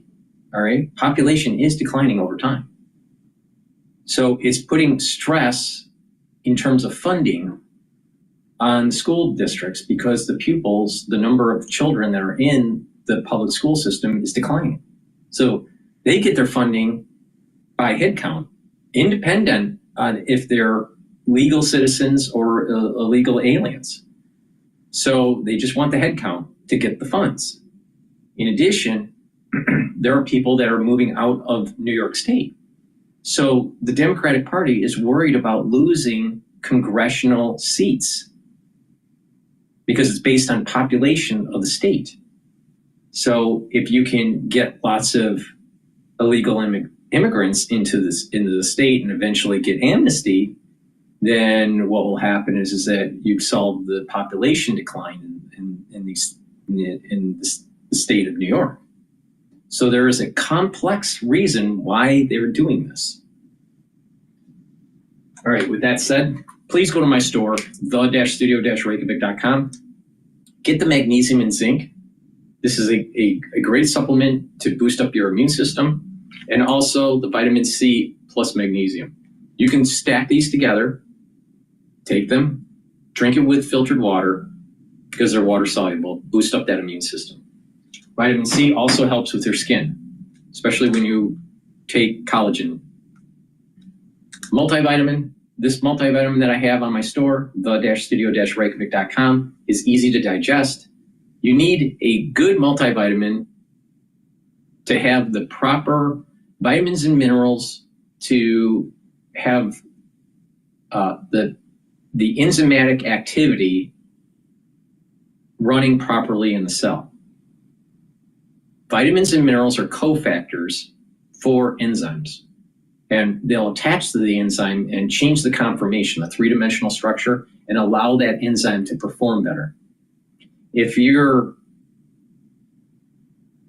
in low concentrations of certain minerals or certain vitamins, your enzymatic activity isn't going to perform as well. So it's really important to start a baseline with a probiotic and a multivitamin for your health protocol. So this multivitamin is going to give you what you need to have the proper enzymatic activity, and then you build on top of this based on some of the other things that I've mentioned, like the Max 35 or Max 14 or the C60 or lignans and turmeric. or D3 and K2, so you can build on top of this. All right, so please go to my store, the-studio-reykjavik.com. You should be taking a multivitamin every day. This is a very high quality multivitamin that's easy to digest. So a great stack to get on your journey of health and wellness. And remember, it's a holistic approach. It's not just supplementation. It's proper diet, exercise, proper sleep, mindfulness. Is to get the multivitamin and also stack it with the magnesium and zinc and the vitamin C and magnesium to boost up your immune system. So this is a great way, great start for your journey to get healthy in 2025. Please go to my store, the-studio-reykjavik.com. Get this stack or some of the other stacks that I've been talking about throughout this transmission. Use discount 5, all caps, discount the number 5, and you get $5 off. I also have anti-aging boxes and longevity boxes that are designed to be at a discount.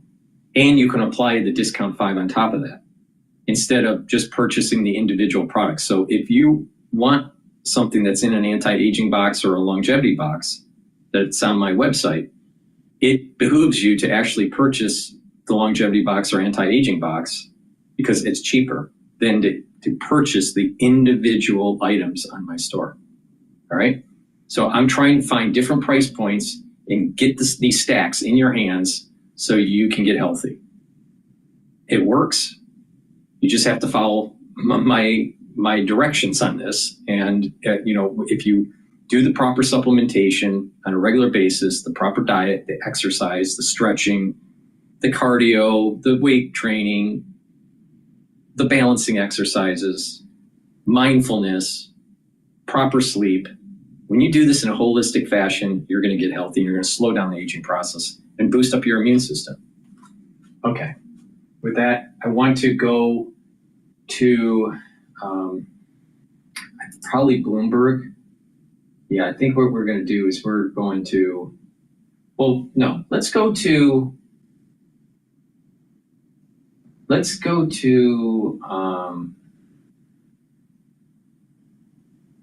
RFK Jr. announces major consolidation at HHS, slashes.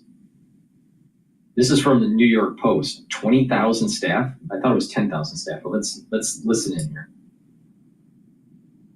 The most part with competent. Hey, everybody, I'd like to share with you a paradox that I've encountered here in Washington, D.C. as the new secretary of HHS. Our department is filled for the most part with competent, conscientious public servants, and yet the agency has been inefficient as a whole. Over the past 4 years during the Biden administration, HHS's budget increased by 38%, and its staffing increased by 17%, but all that money has failed to improve the health of Americans. In fact, the rate of chronic disease and cancer increased dramatically as our department has grown. Our lifespan has dropped, so Americans now live 6 years shorter than Europeans. We have the sickest nation in the world, and we have the highest rate of chronic disease.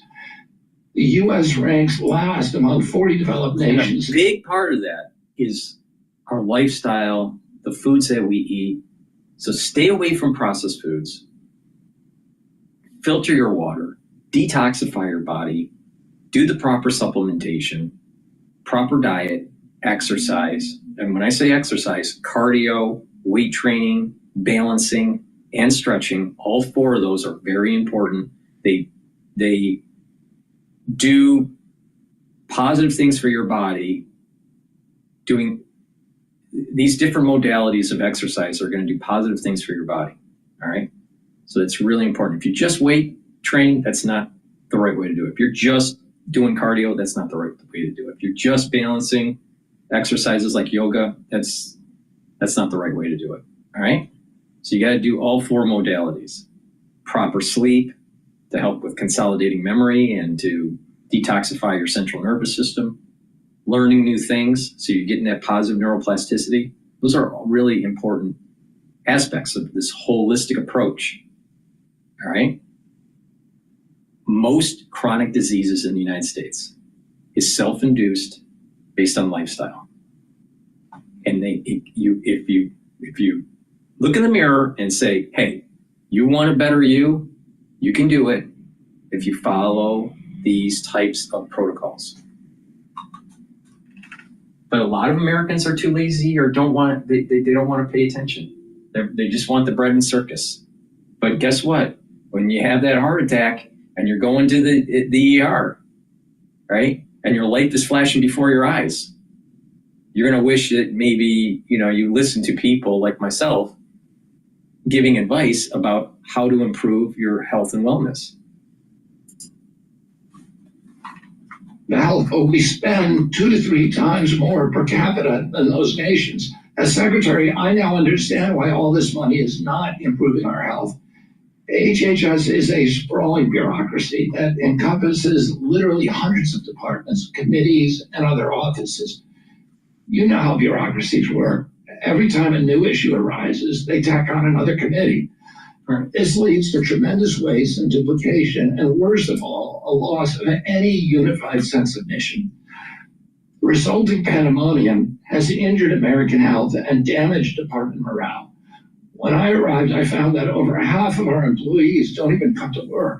HHS has more than 100 communications offices and more than 40 IT departments and dozens of procurement offices and 9 HR departments. In many cases, they don't even talk to each other. They're mainly operating in silos. Sometimes these sub-agencies work at cross purposes with each other. Some of these little fiefdoms, for example, are so insulated and territorial that they actually hoard our patient medical data and sell it for profit to each other. Instead of remedying the chronic disease crisis, perverse incentives have administrators checking boxes and grading their own homework while public health declines. A few isolated divisions are neglecting public health altogether and seem only accountable to the industries that they're supposed to be regulating. In one case, defiant bureaucrats impeded the secretary's office from accessing the closely guarded databases that might reveal the dangers of certain drugs and medical interventions. I have some good news, though. As part of President Trump's DOGE workforce reduction initiative, we're going to streamline HHS to make our agency more efficient and more effective. We're going to imbue the agency with a clear sense of mission to radically improve the health of Americans and to improve agency morale. We're going to eliminate an entire alphabet soup of departments and agencies while preserving their core functions by merging them into a new organization called the Administration for a Healthy America, or AHA. We have 2 goals. The first is obvious, to save the taxpayer money by making our department more efficient. And the second is to radically improve our quality of service. I want to promise you now that we're going to do more with less. No American is going to be left behind.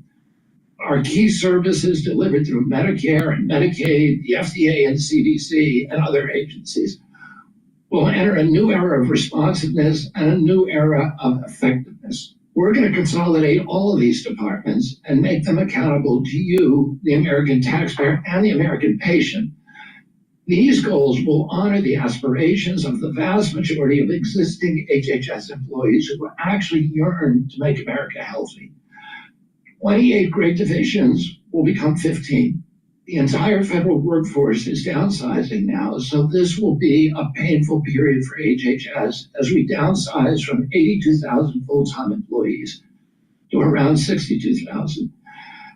We're keenly focused on paring away excess administrators while increasing the number of scientists and frontline health providers so that we can do a better job for the American people. We're going to streamline our agency and eliminate the redundancies and invite everyone to align behind a simple, bold mission. I want every HHS employee to wake up every morning asking themselves, what can I do to restore American health today? I want to empower everyone in the HHS family to have a sense of purpose and pride and a sense of personal agency and responsibility to this larger goal. We're going to save taxpayers nearly $2 billion a year, and we're going to return HHS to its original commitment to public health and gold standard science. I want this agency to be once again a revered scientific institution that once made HHS the envy of the world. I want everyone who works here to be proud of this agency, to be proud of the work, to feel a renewed inspiration and their own sense of responsibility for our success in restoring America to good health. Streamlining HHS is part of a shift to new priorities, especially ending the chronic disease epidemic with clean water, safe food, effective medicine, good science, radical transparency, and a healthy environment. I think most Americans would agree with me that throwing more money at healthcare isn't going to solve the problem, or it would have solved it already. Obviously, what we've been doing hasn't worked. That's why we're making this dramatic overhaul. But the real overhaul is even bigger. The real overhaul is improving the health of the entire nation to make America healthy again. I hope he's successful with it because I think his heart's in the right spot. I know that if Americans do get healthy by taking responsibility for their decisions, their lifestyle decisions, most of the chronic disease that's in the United States will diminish. We're talking about heart disease will be radically diminished. You're talking about diabetes being radically diminished. And when you lower the burden of chronic disease on the healthcare system, there's going to be more time for healthcare workers to focus on the other issues that patients may have. On top of that, you're going to have less costs in billing for Medicare and Medicaid. That means there's going to be savings. The amount of money that Americans pay per year in total would drastically go down if we reduce the obesity, the diabetes, the heart disease that is running rampant in this country. So if we want to save hundreds of billions of dollars in healthcare costs, this is how you do it. You got to take charge of your life, and at the aggregate level, people getting healthy will lower the actual healthcare cost. Healthcare costs will balloon out if people don't take responsibility. Now, some people don't know how to do it, and that's what I try to do on each of my episodes. I try to explain on how to stack these supplements, look at it from a holistic perspective so you can get healthy. All right, with that said, let's go to another video.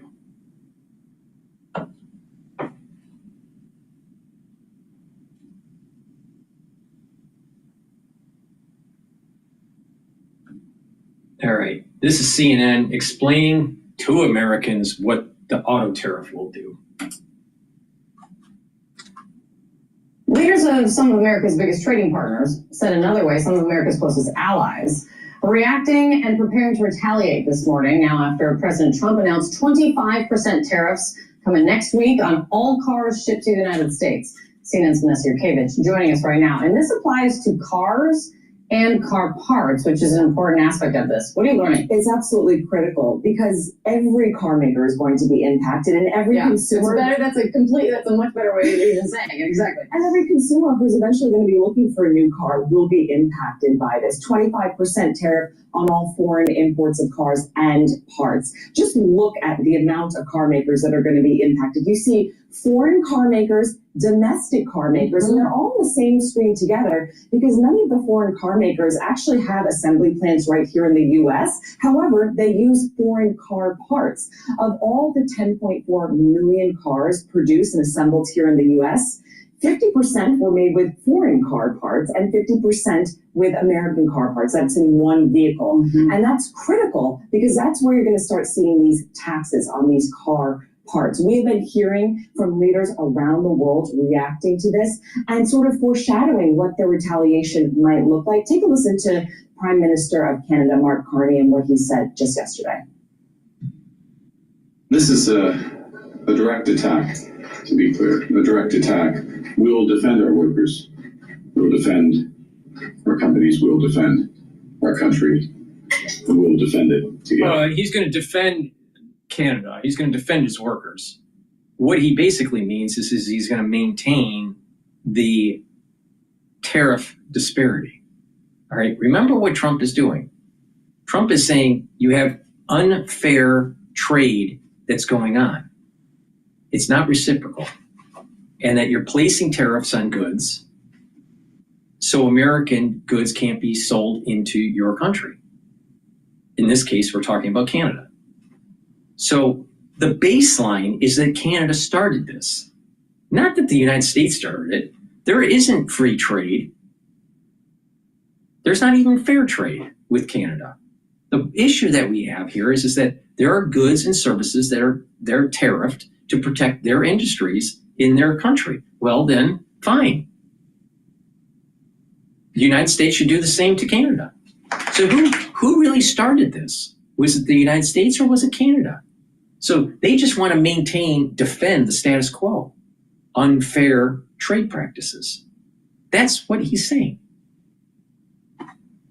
But they want to spin it because they represent the CNN and these mainstream media and these politicians. He used to run the Bank of England. All right, Carney. He also went to Harvard. He was on I believe, either the board of, I think he was on the board of overseers that he had to step down once he decided to, to become Prime Minister of Canada. All right. So he's a well-heeled individual that represents globalization. The thing he doesn't represent globalization, you're not paying attention. So is he really defending the country or is he defending globalization? Is he defending the transnational capitalists? Because they want to play, the transnational capitalists want to play the labor arbitrage. They want regions of the world that are cheaper to make goods and to have them imported in to the United States, either sub-assemblies or full assemblies. Depends on the product. But the bottom line is this. We have a neighbor, Canada, that has imposed tariffs on the United States, and we've had administrations in the past that weren't willing to do anything about it. Now we have an administration, aka Donald Trump, that's willing to do something about it.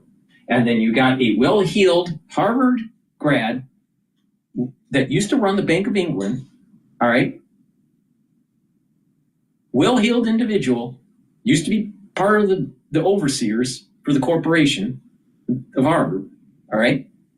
This guy is going to say that he's going to defend the status quo. And the status quo is have tariffs on American goods so it gives them, that protects their markets. Well, is that really the intent of free trade or even fair trade? People want fair trade, not free trade. But the reality of the situation, he doesn't care about his workers. He's protecting the well-heeled. He's protecting the transnational capitalists. That's who he's protecting. And Trump is literally launched a hellfire on the globalists because tariffs scare these transnational capitalists because that is the mechanism for them to make lots of money. They're playing this labor arbitrage, right? And they try to protect, and these countries try to protect their industries. But when the United States wants to do the same, they're going to try to retaliate or send it to the WHO hearing or whatever. The World Trade Organization, so the WTO. So we have a problem here. He's going to defend. But who's he really defending? He's defending transnational capitalists. And to think that this Harvard guy, well-heeled, used to run the Bank of England, is really for the little man, is really for the middle class? Yeah, right. Don't believe that for a second. And you're also hearing from the Prime Minister of Japan, who is saying that they are going to retaliate in some way. You're also hearing from Tesla owner, Elon Musk, who is saying that Tesla will not emerge unscathed from this. It will have a significant impact on Tesla. But what about the U.S. consumer? What can we all expect eventually? Well, if this tariff goes this is where CNN gets it wrong.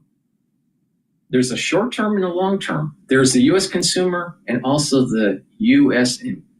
employed individual. And when you boot up manufacturing in the United States again, the middle class will be better off in the long run. So they only want to talk about the consumer side. What about the manufacturing side? What about the producer? What about the U.S. producer? Not just the consumer. See, what you've been sold for the last 35 years is you're a consumer. You consume.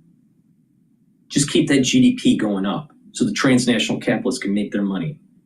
Because you're a consumer, not a producer. You're a consumer. You consume content. You consume iPhones. You just consume. Go to Walmart and consume. Let's see if CNN says anything about producing.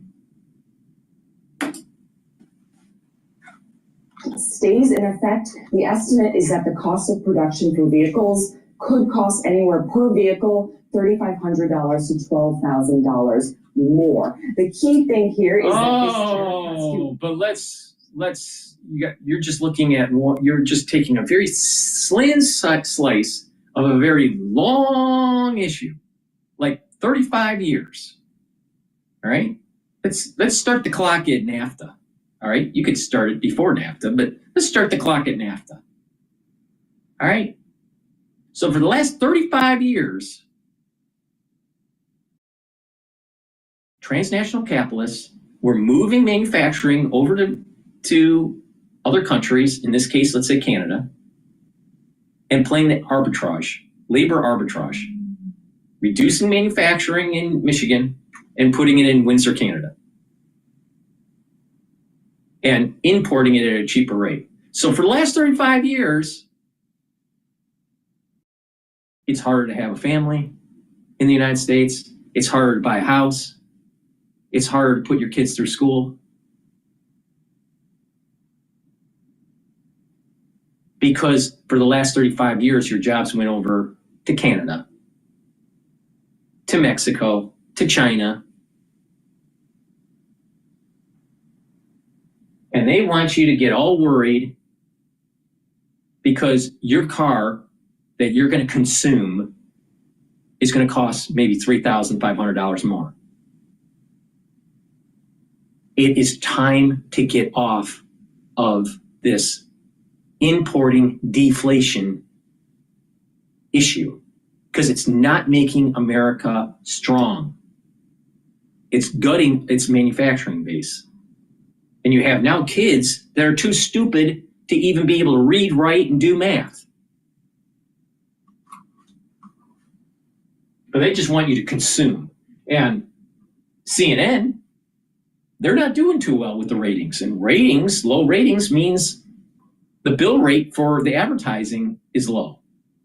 Now, who are the ones that advertise on CNN and these large media houses?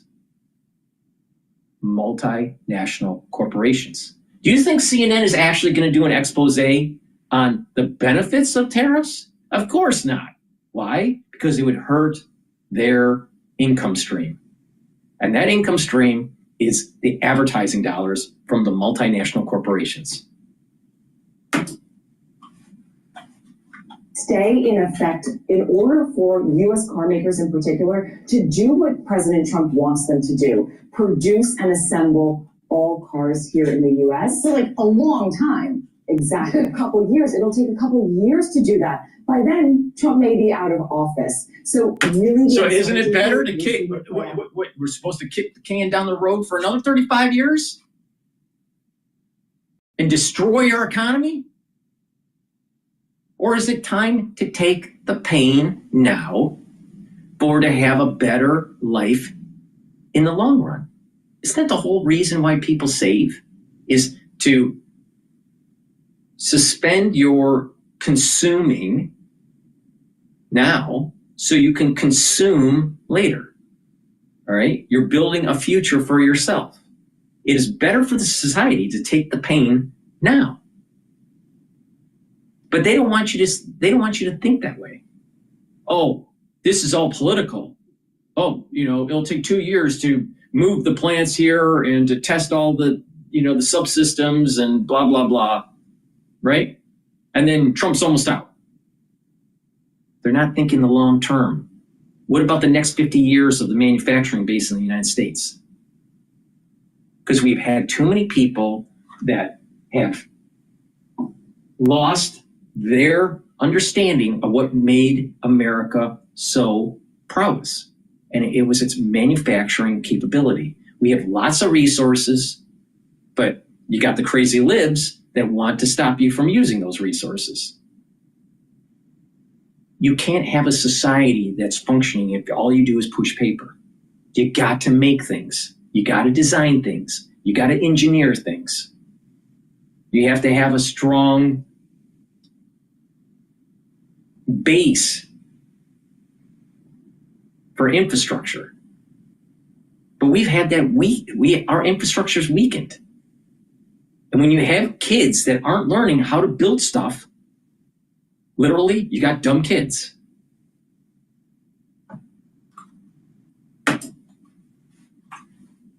Automakers trying to understand, is this going to happen on April 2nd? How long it will be in effect? Because that'll determine what they're going to do for the future of their car manufacturers. And they've made clear that goes to consumers. That does not eaten up by our foreign trading partners, as they're saying. They are not going to want to absorb all of this. It ultimately Guess what? Here's a great idea. Don't buy a car for the next 2 years. Force the issue. Because what will happen is that Ford will drop their prices. And you probably would save money. So they're saying here, cost of production vehicles in U.S. plants will go up $3,500 to $12,000 depending on the option package. Do you absolutely have to have a car in the next 2 years? If you have to, why don't you buy used? Weather the storm in 24 months. Force the issue where it forces the OEMs to bring down the price. You stop buying their cars, they will drop their price down $12,000. Trust me. But you need to consume. Unfortunately. Vanessa, thank you so much. A lot to come from this and its impact on the broader economy now as well. Thank you so much.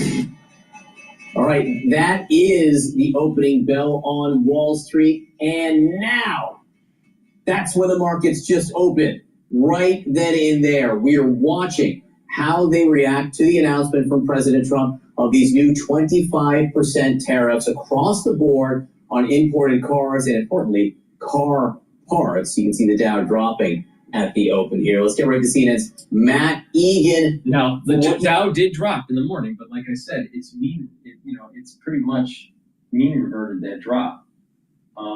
And the S&P 500 is, at this moment in time, is up 8 points. So the market digested it. And hearing about what investors think of these moves. Yeah, John, well, we're seeing markets open lower, although not dramatically lower. I think this is actually a relatively subdued reaction from Wall Street. We did see auto stocks take a hit yesterday when the White House announced that these tariffs were coming. You see they're all in the red right now. The big three, GM, Ford, and Stellantis, led by a 7% drop for GM. Honda, Toyota also in the red. Keep in mind, all of these auto stocks, they fell yesterday as well.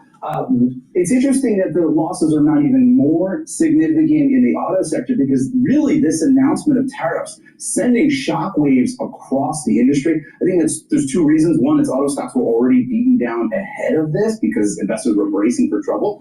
Two, there's some skepticism that the tariffs that have been announced will actually kick in. I talked to veteran analyst Dan Ives before, and he said investors are not really freaking out because they don't really believe it's going to happen. He said if it actually happens like this, it will be Armageddon for the global auto industry. The problem, John, as you know, is the North American auto industry. Really? They've created such a supply chain that it's going to be totally Armageddon and it's going to be the destruction of the auto industry. No. And if they really need to move fast, they can move fast. We need to bring back manufacturing in the United States. Why do Americans buy products that are made from someplace else? Why? Especially from countries that actually prevent us from selling our goods to them. It's time to get off of the stupid train. They treat the continent like it's one country, not three. You see parts move freely over the border multiple times sometimes for free, right? And free the automakers look at these three countries. The United States, Canada, and Mexico is one country, an economic union. So let me get this straight. The CEO of Ford Motor Company is telling you about your constitutional rights and the need for sovereign borders. No. The Ford Corporation views Mexico, Canada, and the United States as one country because we are Ford.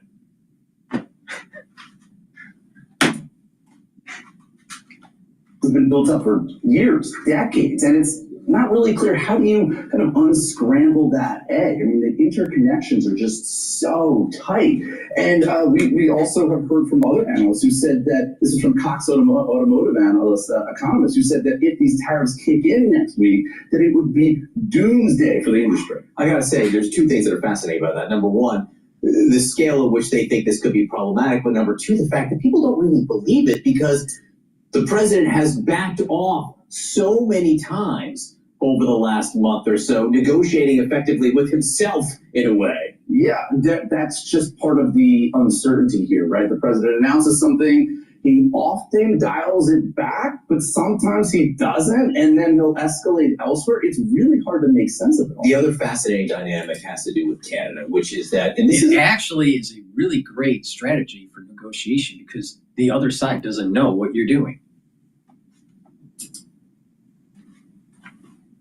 President Trump created a phenomena. Canada is now an adversarial partner here, and they're in the middle of an election. So one would think they're going to fight this hard. Yeah, absolutely. Look, there's been a number of concerns in the market and among economists and consumers coming into this week, right? Obviously, uncertainty is very high. We have inflation that seems to be kind of stuck uncomfortably high. Confidence is low. And it's really hard to see how this auto tariff announcement helps any of that. In fact, it probably makes all of it worse, in part because of the point that you just raised, which is retaliation, right? This move is so massive that it is almost a slam dunk that other countries, including Canada, are going to have to retaliate by putting steeper tariffs on items that are made in America. Now, if they have to push so hard, they know that these tariffs that they have placed on American goods before Trump and to try to save their industries is the only way that keeps their country afloat. So they have to do tariffs. See, they can't play fair. The Canadians can't play fair with their industry. All right? They don't have the manufacturing prowess. The United States does. So they're really worried. And not only that, again, the transnational capitalists want to play labor arbitrage. All right? So they're going to fight really hard. The transnational capitalists have lots of money, and they have lots to lose if the United States says, we have a constitution, and we have a border, and we're going to protect our workers, and we're going to protect our industries, instead of this amalgamation of a trade union.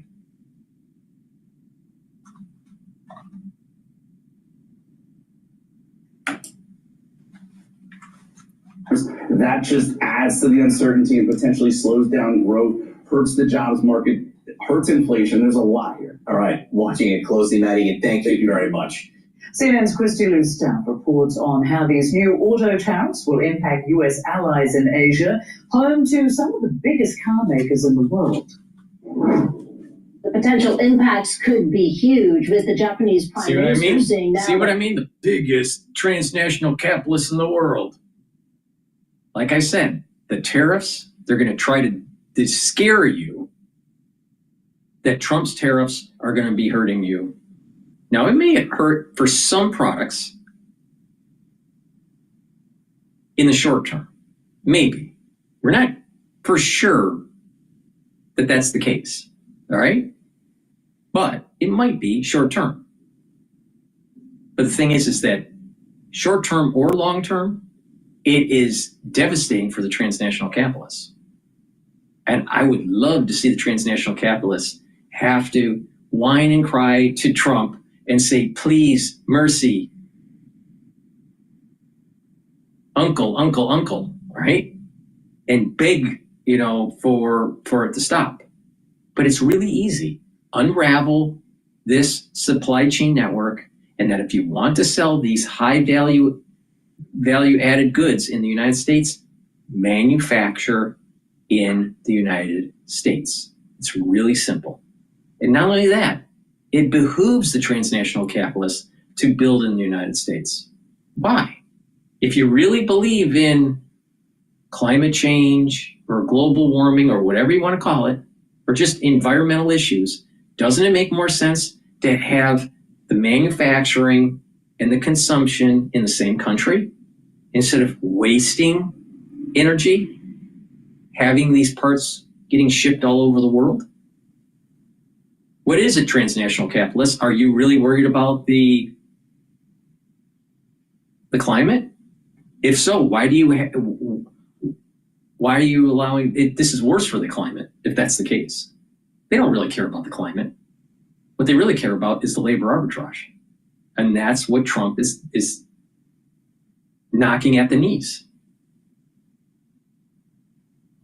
The ones that have the most to lose are the transnational capitalists, not the consumer. But they are going to try to create that thought that it's the consumer that's going to be worse off. That's not the case. It's going to be the transnational capitalists. All options are on the table after U.S. President Donald Trump announced these new auto tariffs of 25% to be applied on all imports, targeting the world's biggest auto suppliers, including key allies here in the Asia-Pacific region, Japan and South Korea. Now, these new auto tariffs will kick into gear next week, with collection beginning on April the 3rd. It will apply to cars, it will apply to trucks.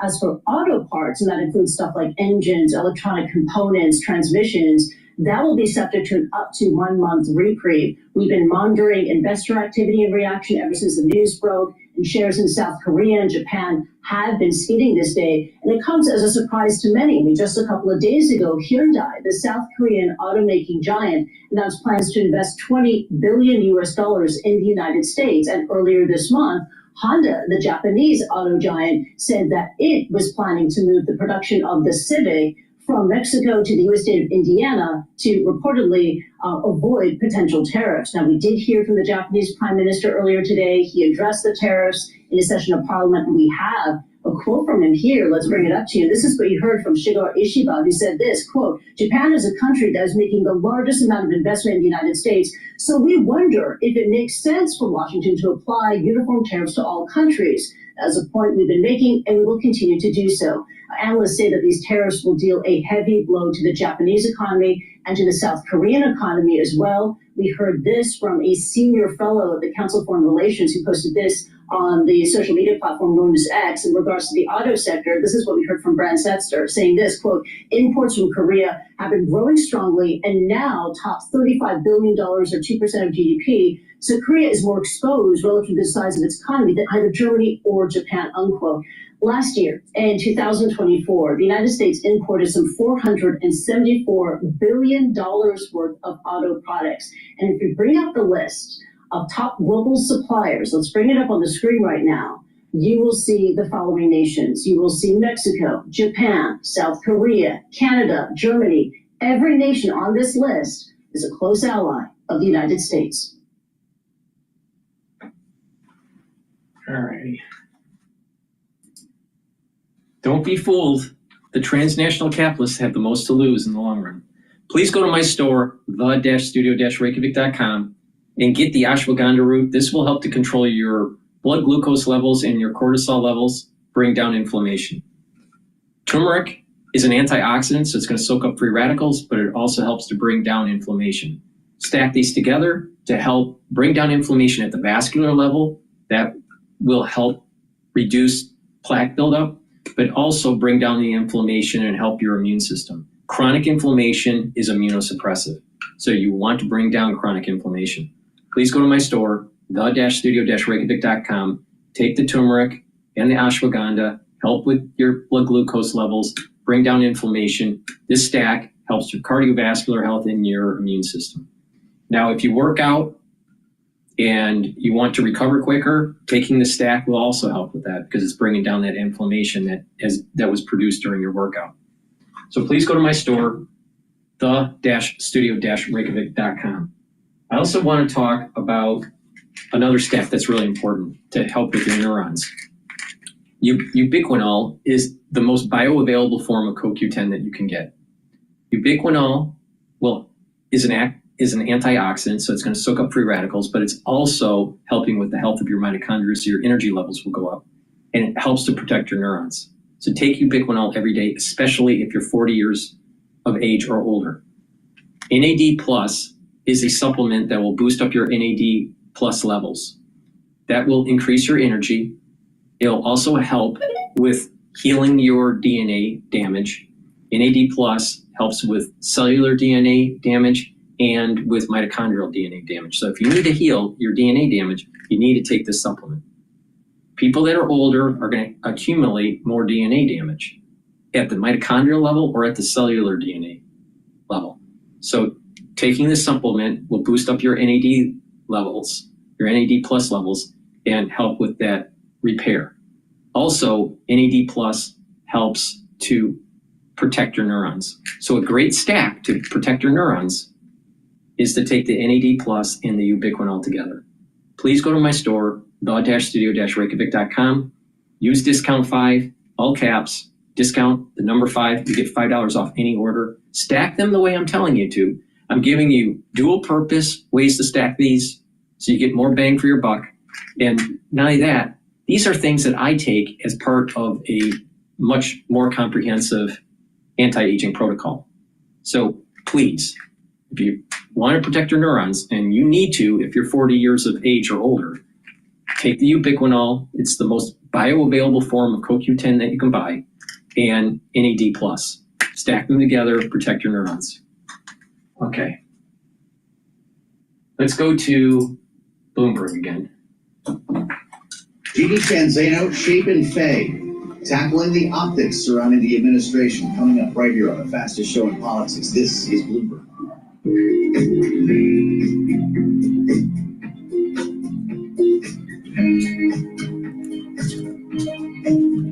All right, so they're on commercial break. They're on commercial break. So let's take a look at France 24 to see what they have to say here. I have an itch in my throat that I cannot scratch, or can I? Clear 2 liquid is powerful allergen relief in an instantly soothing liquid. Not only is it good for Jerusalem. We are demonstrating against our government because we think that what they're doing is destroying democracy, and hopefully we'll wake them up or we'll get them to call an election. Critics say it marks an authoritarian What is happening in Israel is there's infighting going on between the conservative movement and the ultra-liberal movement. Now, let's get Fareed Zakaria's, Dr. Zakaria's take on the group chat. Now, most things that Dr. Zakaria says is just wrong, but let's see if he says anything correct this time. No harm done because the attack was unbelievably successful that night. Fareed Zakaria, host of Fareed Zakaria, GPS, is here now. So, Fareed, what does this whole incident reveal about this administration? Well, it's a great question. Let me just begin by pointing out, Aaron, that we don't know that the attack was successful. Saudi Arabia inflicted these kind of bombing attacks on the Houthis for years and were ultimately not successful in actually defanging them. So, but put that aside for a minute.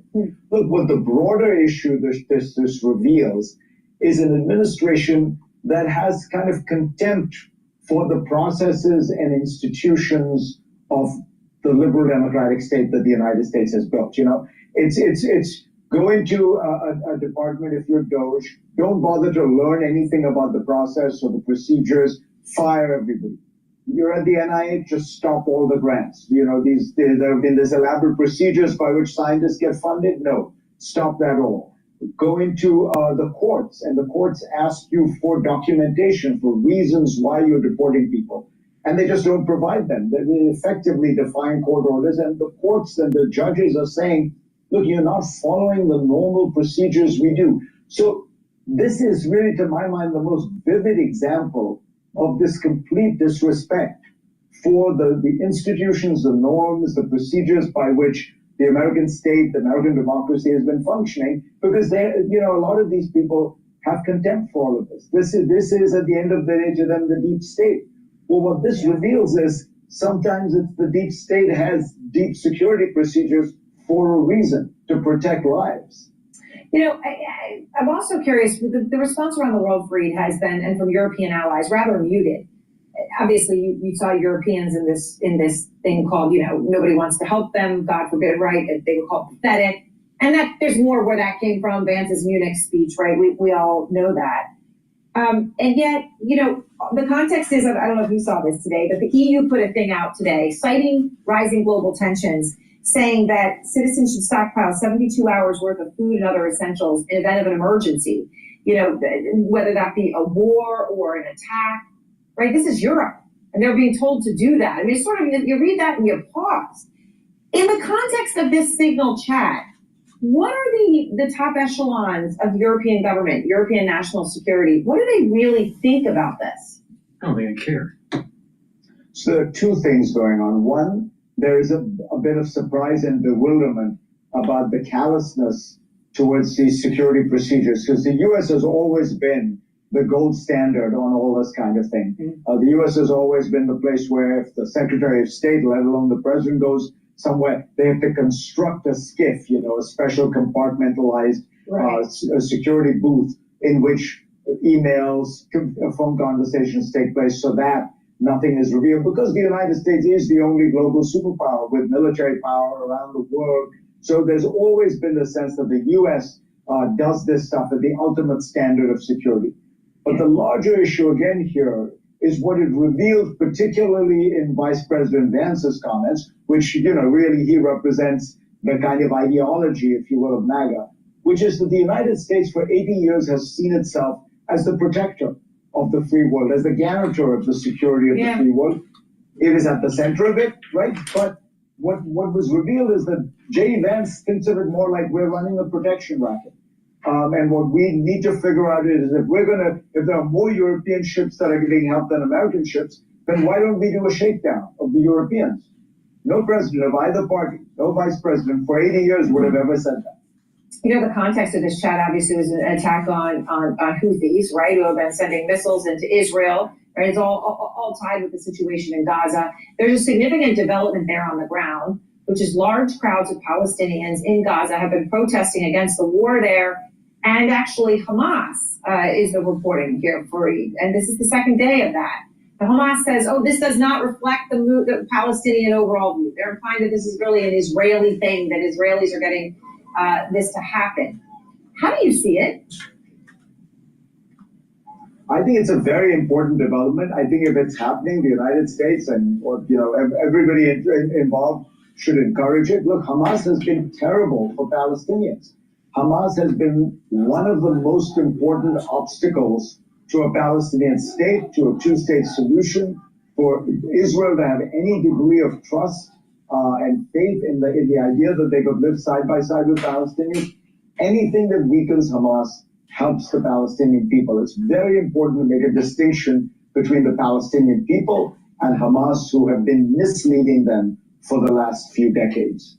Fareed, thank you. Let's go now to Democratic Senator Adam Schiff, who sits on the Senate Judiciary Committee, also former chairman of the House Intelligence Committee, as our viewers well know. So, Senator, all right, here we are. It is an extraordinary moment, and you just heard President Trump saying this is all a witch hunt, and he does appear to be referring to Signal sometimes as some sort of a conference call. It's a bit unclear. What do you say to him? Well, President Truman was the buck stops here. Donald Trump is the buck stops anywhere but anywhere near me. That effort at deflection, I really don't know. I wasn't involved. He's now claiming Hegseth wasn't involved. It is really pathetic, but what it tells all of us, what it tells the national security professionals, what it tells people in the Pentagon, what it tells the American people is there will be no accountability in his administration. He isn't going to hold people responsible. He doesn't want to fire people. He doesn't even want to talk about it. He wants to put this off as another witch hunt and other folks is kind of go-to deflection. But don't look at me. Whatever you do, America, I'm not responsible. That's just going to breed further mistakes. We can't have any confidence this can be rectified if all of those people on that chat are basically saying, there's nothing to see here. Okay, yeah, it should have been classified. They can't even admit that. Jim Himes properly read the very guidance that the intelligence community gives on a discussion exactly like this one. And the DoD guidance, although Tulsi Gabbard tried to deflect, is almost exactly the same. This was heavily classified where it should have been, and there's no escaping that. Well, and of course, there's no escaping that phones that were on this are compromised phones, that this didn't go through any sort of protocol. I'm also curious, Senator, what you make of, there are a lot of people in this chat who should not have been there, okay? Lots of them. I mean, you don't have a conversation with staffers and people at the top with operational security attack plans. It's not something the U.S. government does, at least until now when we see this. But the vice president would not be in this chat. The head of the CIA would not see a strike plan package, right? This would not happen. But in all the people that were in there, there's one thing that I noticed is not there. The head of the Joint Chiefs. Right, so they're putting all this information out, but not to the operational military guy? It is very bizarre how they chose the people on this chat. It was almost as if Walls wanted to sort of brag to this crowd of people what was going on with this operation. But you're absolutely right. There were a whole lot of people with no need to know. It is yet another element of why this was so poorly handled, and that is they shouldn't have been talking about this on Signal. It should have been highly classified. They should have had nowhere near the participants in this conversation, even in a classified space. And then to essentially deny or try to denigrate the seriousness of this means that they're not going to address it. It is the sign of both the inexperience and incompetence of a lot of these people. Hegseth way out of his depth. He passed by a single vote. That vote was J.D. Vance in the Senate coming in to break the tie. That has not aged well.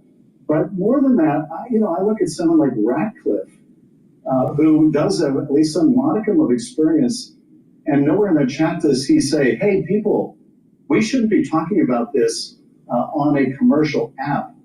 Tulsi Gabbard had no experience. She has no business being there either. But for Ratcliffe, it was even more inexcusable because he knows better than this. But none of them are willing to really contradict the misuse of power. They're really seem like they're drunk with power, and there's a kind of arrogance about what we witness in this chat. Arrogance towards our allies, arrogance towards national security protocols that should be followed, just incompetence and arrogance, which is a dangerous mix for the country. A dangerous mix in any setting, and certainly at the top of the U.S. government. Thank you very much, Senator.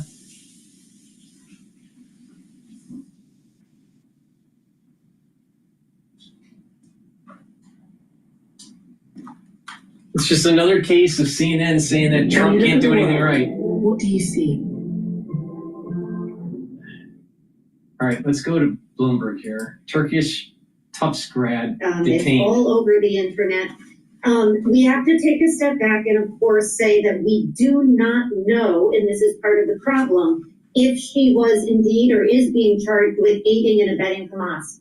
that would be illegal and that could get her detained and thrown out of the country. The problem here is that all people know is that she co-authored, she's a Ph.D. candidate, and she co-authored an editorial in the student newspaper last March, which did not mention Hamas.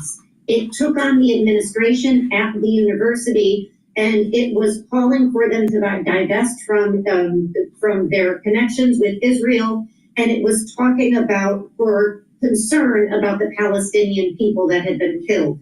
And so the concern is that they are taking people up off the street and throwing them in jail without due process because of their political views. So that is the concern, and that's why we're seeing, these, 1,000+ people out in Powderhouse Square who are calling for her to at least be brought before a judge and charges against her be made explicit. The Mass Attorney General, Andrea Campbell, said, quote, "It looked like a kidnapping," unquote.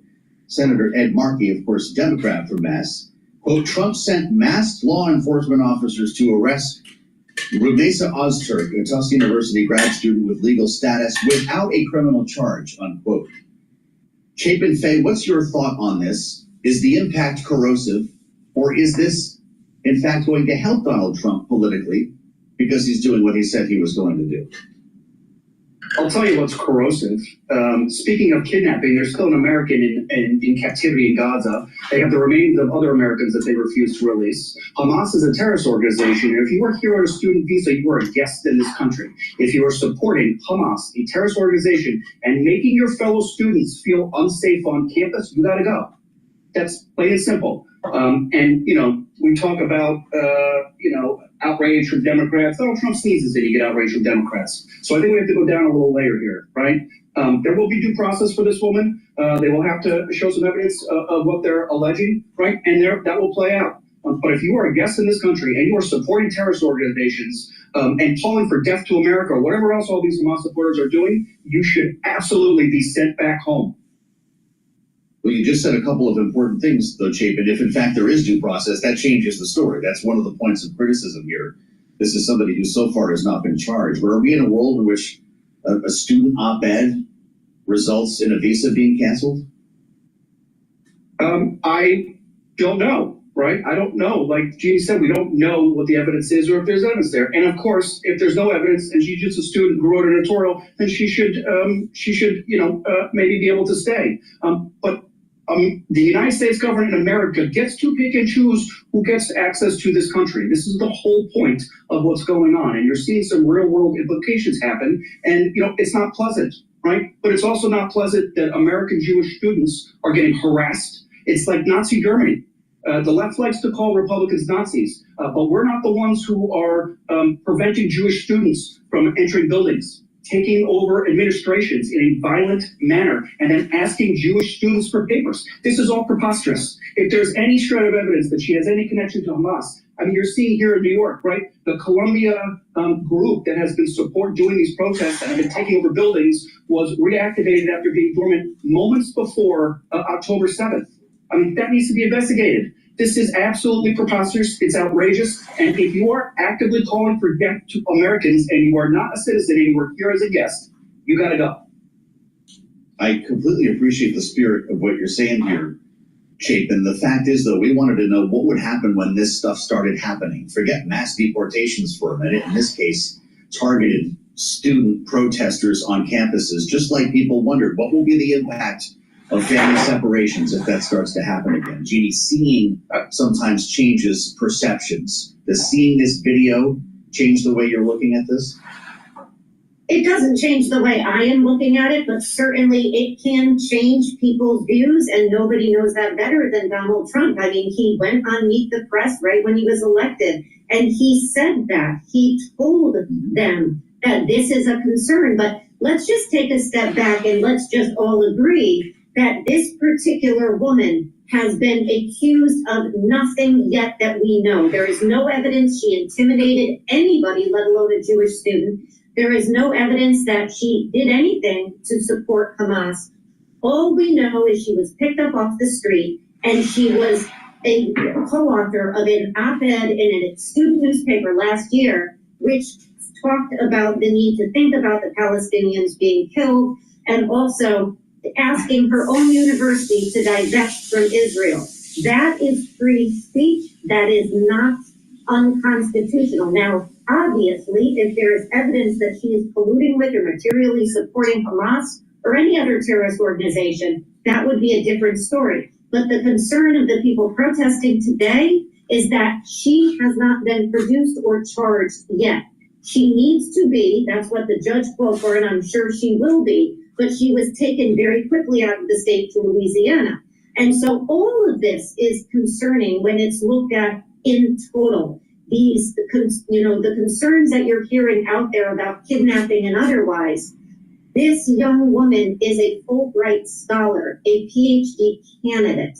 And we need to be very, very careful how we treat people coming into this country. And so I do think there is a chilling effect, even in these cases where you would prove this stuff in the end. In this case, nothing has been proved. The op-ed we're talking about was in the Tufts Daily last March. She identified herself as a graduate student for Palestine. They called for Tufts administrators to acknowledge the Palestinian genocide and disclose its investments, to Jeannie's point, and divest from companies with direct or indirect ties to Israel. The op-ed makes no mention of Hamas. So getting back to your point, Chapin, if there in fact is some evidence here, at some point the administration will need to make this public, huh? Of course, and I would like to agree. I am personally a First Amendment absolutist. However, let's take an even farther step back. Should we be giving visas and student visas and guest visas to people who advocate for organizations that have Americans currently in captivity? I don't think so. Right. Yeah. So this comes back to the actual attainment of the visa. This person shouldn't have been allowed to come here to study, is what you're saying.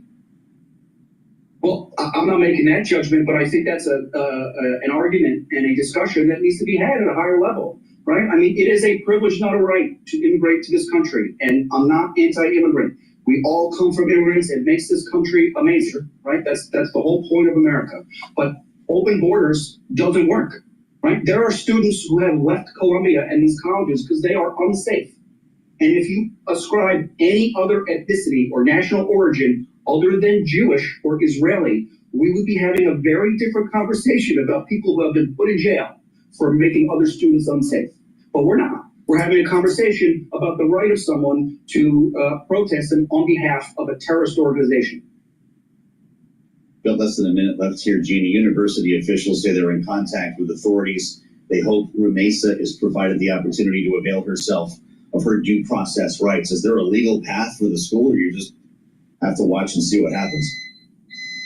Yeah, the university said they were not privy to any of this information, and so they seem to be sort of maintaining a watchful eye. Most people are too lazy to do this, but it saves homeowners a We fortune. must say, we do not have evidence yet that she was protesting in favor of Hamas. Even if she was, that may be considered political speech, because what's illegal is material support, not speech. But so far, and you said this, Joe, the op-ed which I read did not mention Hamas, nor do I have any evidence, nor has the government produced some, that she was protesting in favor of Hamas. Jeannie and Chapin are back with us with a lot more in hour two. Stay right here on Blue. All right, we're going to go to the NPR CEO hearing. But before I do that, please get the vitamin D3. This helps to absorb calcium. It also helps with gene expression. It's a cofactor for gene expression. And it helps to get rid of cells that need to go into apoptosis. You stack it with K2, that's going to help to absorb the calcium. You do some resistance training, and it's going to help you to deposit new bone matrix. So do resistance training, take the D3, the K2, also take calcium supplements or drink milk. That's what I do, and build your bone density.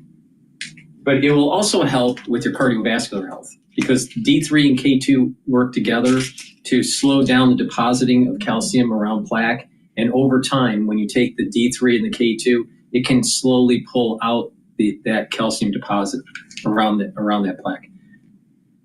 And then stack it also with nattokinase. Nattokinase helps to break up clots because it's fibrinolytic, and nattokinase helps to bring down LDL levels and increase your HDL levels. So it's going to help to improve your total cholesterol. And less LDL means less LDL that's oxidized. That means less plaque formation.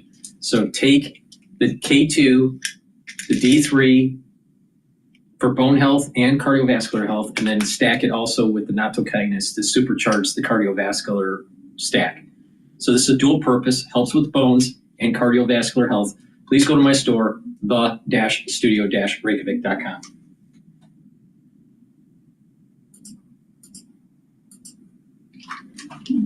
Hosts of NPR PBS appeared before lawmakers on the newly formed DOGE subcommittee, hoping to shore up more of your hard-earned tax dollars. Needless to say, there was plenty of fireworks. Take a look. First of all, I do want to say that NPR acknowledges that we were mistaken in failing to cover the Hunter Biden laptop story more aggressively and sooner. Do you believe that America is addicted to white supremacy? I believe that I tweeted that, and as I said earlier, I believe much of my thinking has evolved over the last half decade. Do you believe that America believes in black plunder and white democracy? I don't believe that, sir. You tweeted that in reference to a book you were reading at the time, apparently, The Case for Reparations. I don't think I've ever read that book, sir. You tweeted about it. You said you took a day off to fully read The Case for Reparations. You put that on Twitter in January of 2020. Do you believe that white people inherently feel superior to other races? I do not. You don't? You tweeted something to that effect. You said, I grew up feeling superior. How white of me.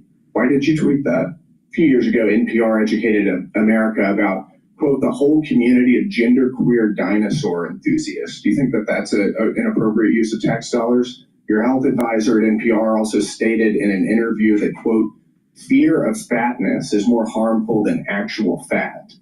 Would you like to explain how fear of fatness is more harmful than actual fat? That's an editorial at NPR. I am not familiar with the editorial, and I don't believe that was published during my time here. It's called Diet Culture is Everywhere. Here's how to fight it. Do you think that that's an appropriate use of taxpayer dollars? I think any reporting on health is an appropriate use of taxpayer dollars, yes. Has Miss Piggy ever been caught trying to funnel billions of dollars in government contracts to herself and to her companies? How about Arthur the Aardvark? Has he ever fired independent government watchdogs who are investigating his companies? You believe your reporters are fair? You said they're fair and they're working at it. I believe that they work to me every day, sir. They're non-biased. And yet, you have the voter registration issue. I mean, we're all human beings. We're all going to see through the world through a certain lens. And are you aware of any Republicans, any registered Republicans in your newsroom? I couldn't say registered, but I know we have conservatives in our newsroom, yes. Okay, so the recent registration, when it was looked at, 87 Democrats and 0 Republicans registered. I found that very concerning. Yeah, I would. Not even 40 to 30 or 50 to 20, 87 to 0. I don't even know how to react to that. So we have to bring in Fox News contributor, senior writer, by the way, for the Washington Examiner, Joe Concha. I'll let you respond to that because I have, one word, 2 words, depending on how you want to say it. Check and mate. Checkmate. Yeah, I feel like asking a question or two, which is, how did somebody not pull a fire alarm or call 911? Because I've never seen such a blowout out on Capitol Hill like that before. I mean, it was just generally hilarious, Sean, to hear Catherine Mayer say her past statements and social media posts, some of which that were just read there during that montage, had no bearing whatsoever on NPR's editorial decisions. I mean, go listen to NPR for 3 minutes. Trust me, you'll have a decidedly different opinion. And if any of the folks from Doge are watching this and we're watching today, Elon, if you're looking for some waste that could be really easy to cut, look no further than, MSNPR or MSPBS. And as you just saw, Sean, its CEO, Catherine Maher, it was a human Chernobyl on Capitol Hill today. I mean, the fact that during the Biden years, it really was. You almost felt sorry for her, almost. But during the Biden years, NPR, here's one example. They stopped its tradition, 50-year tradition, of reading the Declaration of Independence on Independence Day. That's nice, right? Instead, they decided that having a discussion on how Thomas Jefferson and the Declaration of Independence were actually racist yeah, they thought that was a better idea. I mean, Mayer alone, she called President Trump a racist, a sociopath during the 2020 election, all while sporting a Biden for president hat. It's on social media. You could go see it. So at this point, if she keeps this up, if the CEO of PBS keeps this up, they'll both be co-hosting The View by next week. And the big question here in the end, why should even one American taxpayer dollar be given to PBS or NPR? Because according to Pew Research, the audiences at NPR and PBS are among the most liberal in America. Nearly 3/4, for example, of NPR's and PBS's audience describe themselves as consistently liberal. Almost no conservatives watch. So, what's the old slogan here? Fair and balanced doesn't exist there. So I say make PBS and NPR be solvent on their own, just like every other news outlet. They've been around, at least NPR has, for 55 years. The government does not need to hold their hand and give them money anymore. So the whole community of genderqueer dinosaur enthusiasts, fear of fatness is more harmful than actual fat. I think my favorite answer, though, was she said that she thinks her thinking has evolved over the last half decade. That means in the last 5 years. Okay. That means the person that believed America's addicted to white supremacy, the person that believed that America believes in black plunder and white democracy, the case for reparations, which she put out there, and that white people inherently feel superior to other races. So we're supposed to believe that her thinking has evolved in the last 5 years. And we're supposed to believe that. Sounds to me like an election year conversion, like this is I want to stay on my job and have the taxpayers fund my great way of life, and I'll say anything to save my job. You get the last word. Yeah, in 2020, she believed that seatbelts and doorways were a part of fat phobia. But then in the last 5 years, that whole thought process went away. All I know is Democrats, when they flip-flop to try to save their jobs or just trying to conform to what the public wants to hear, that's called evolving. For everybody else, that's called flip-flopping and phoniness. In the end, elections have consequences. And the fact that Donald Trump and J.D. Vance are in office, and Elon Musk, for that matter, and what he's doing at Doge, it's a very good bet that the taxpayer spigot is about to end at NPR and PBS, and it can't happen soon enough, Sean. I totally agree. When I was getting my MBA, all right, a long time ago, and I was traveling from work to school, and I would be listening to NPR on the radio as I was going to school. And it wasn't that bad, but it was biased, but it wasn't like super biased, all right? But the last 10 years or so, I mean, it's been really bad. And the last 5 years, it's been even worse. So I would love to pull funds away from NPR. Absolutely, absolutely. I don't think they deserve American taxpayer dollars. They're pushing an ultra-liberal agenda. Please go to my store, the-studio-reykjavik.com, and get the structural nano silver toothpaste. This toothpaste will whiten your teeth, freshen your breath, help with the gum line, reduce that inflammation, improve the health of the gum line. And with good oral hygiene, you are improving your overall health, but not just that, you're reducing the chances of having problems with your vascular system or your valvular system, all right? A lot of people don't realize that bad oral hygiene, especially in your geriatric years, could cause inflammation and cause problems with the vascular system and cause inflammation on the valves of the heart. So you don't want that. That's really bad, all right? Because when you have inflammation at the valvular level, depositing of calcium could cause stenosis, or a weakening of the valve can lead to some sort of regurgitation. Really bad stuff. So you don't want that. Good oral hygiene is really important, not just for your teeth, but for your other systems in your body. Please go to my store, the-studio-reykjavik.com. Get the toothpaste that I offer. This is a structural nano silver toothpaste, very high quality. It's literally the best toothpaste that you can buy. Get a few tubes for your household. Use discount 5 and you get $5 off. I also have structural nano silver gel. The structural nano silver gel is a dual purpose product, right? You can use it as an aftershave. So guys, after you shave, use it on your face and it'll help to soothe your face and heal your skin. Women, you shave your legs, apply it on your legs after you shave. It will reduce that razor burn. If you have a cut, an abrasion, or a minor burn, put it on your skin, or the gel on your skin and it'll heal it quicker. You can use it as a skincare. Put it on your skin every day as a topical to improve the health of your skin. If you're not feeling well or people around you are not feeling well because it's the season, guess what? Put it on your hands, around your ears, around your eyes, around your nose, around your mouth, lightly coat your nostrils. It stays active for 5.5 hours. So have some at work, have some at home, get a tube or the quick dispenser, have it available when you need it. Use it as a skincare. It's a dual purpose product. Please go to my store, the-studio-reykjavik.com. Get the structural nano silver gel. Use it. Use it every day to help with your skin health.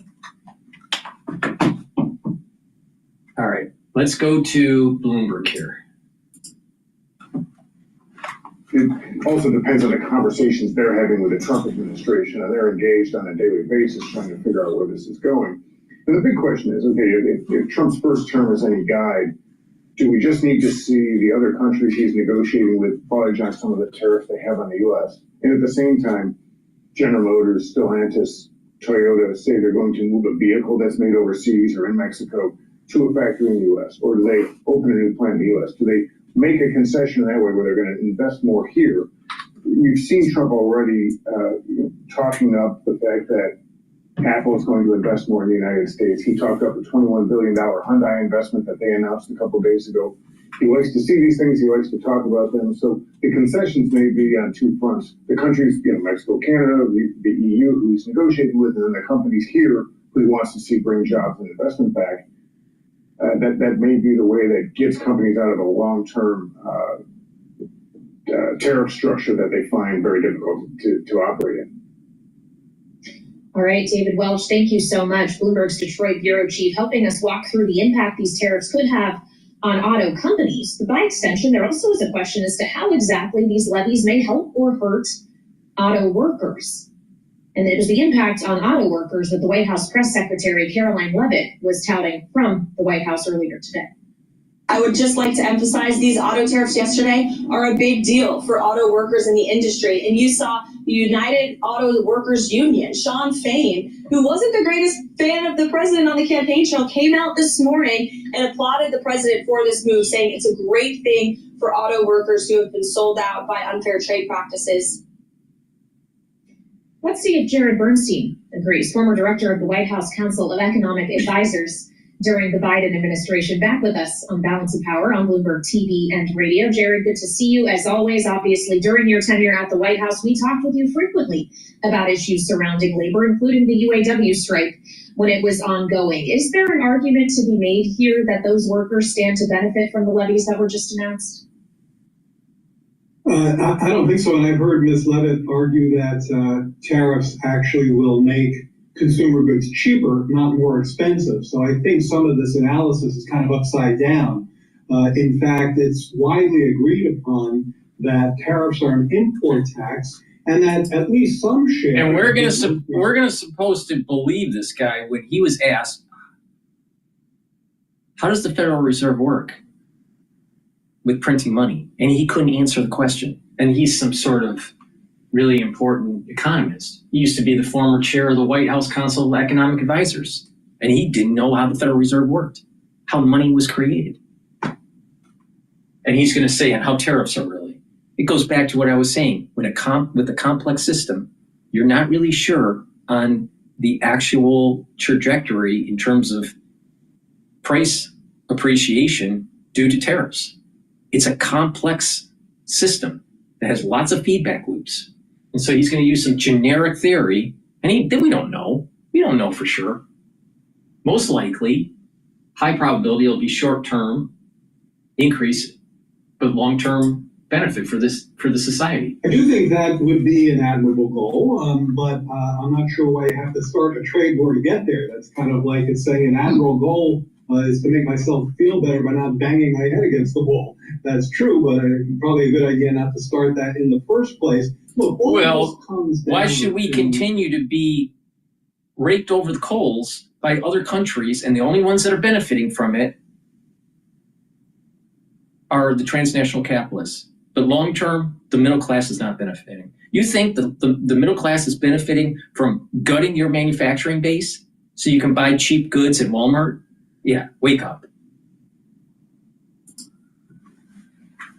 I think that argument is just patently wrong. There's no evidence to support it, lots of evidence pushing the other way. Happy to take anybody through that argument, but I don't see pain first, gain later. I see pain first, pain later.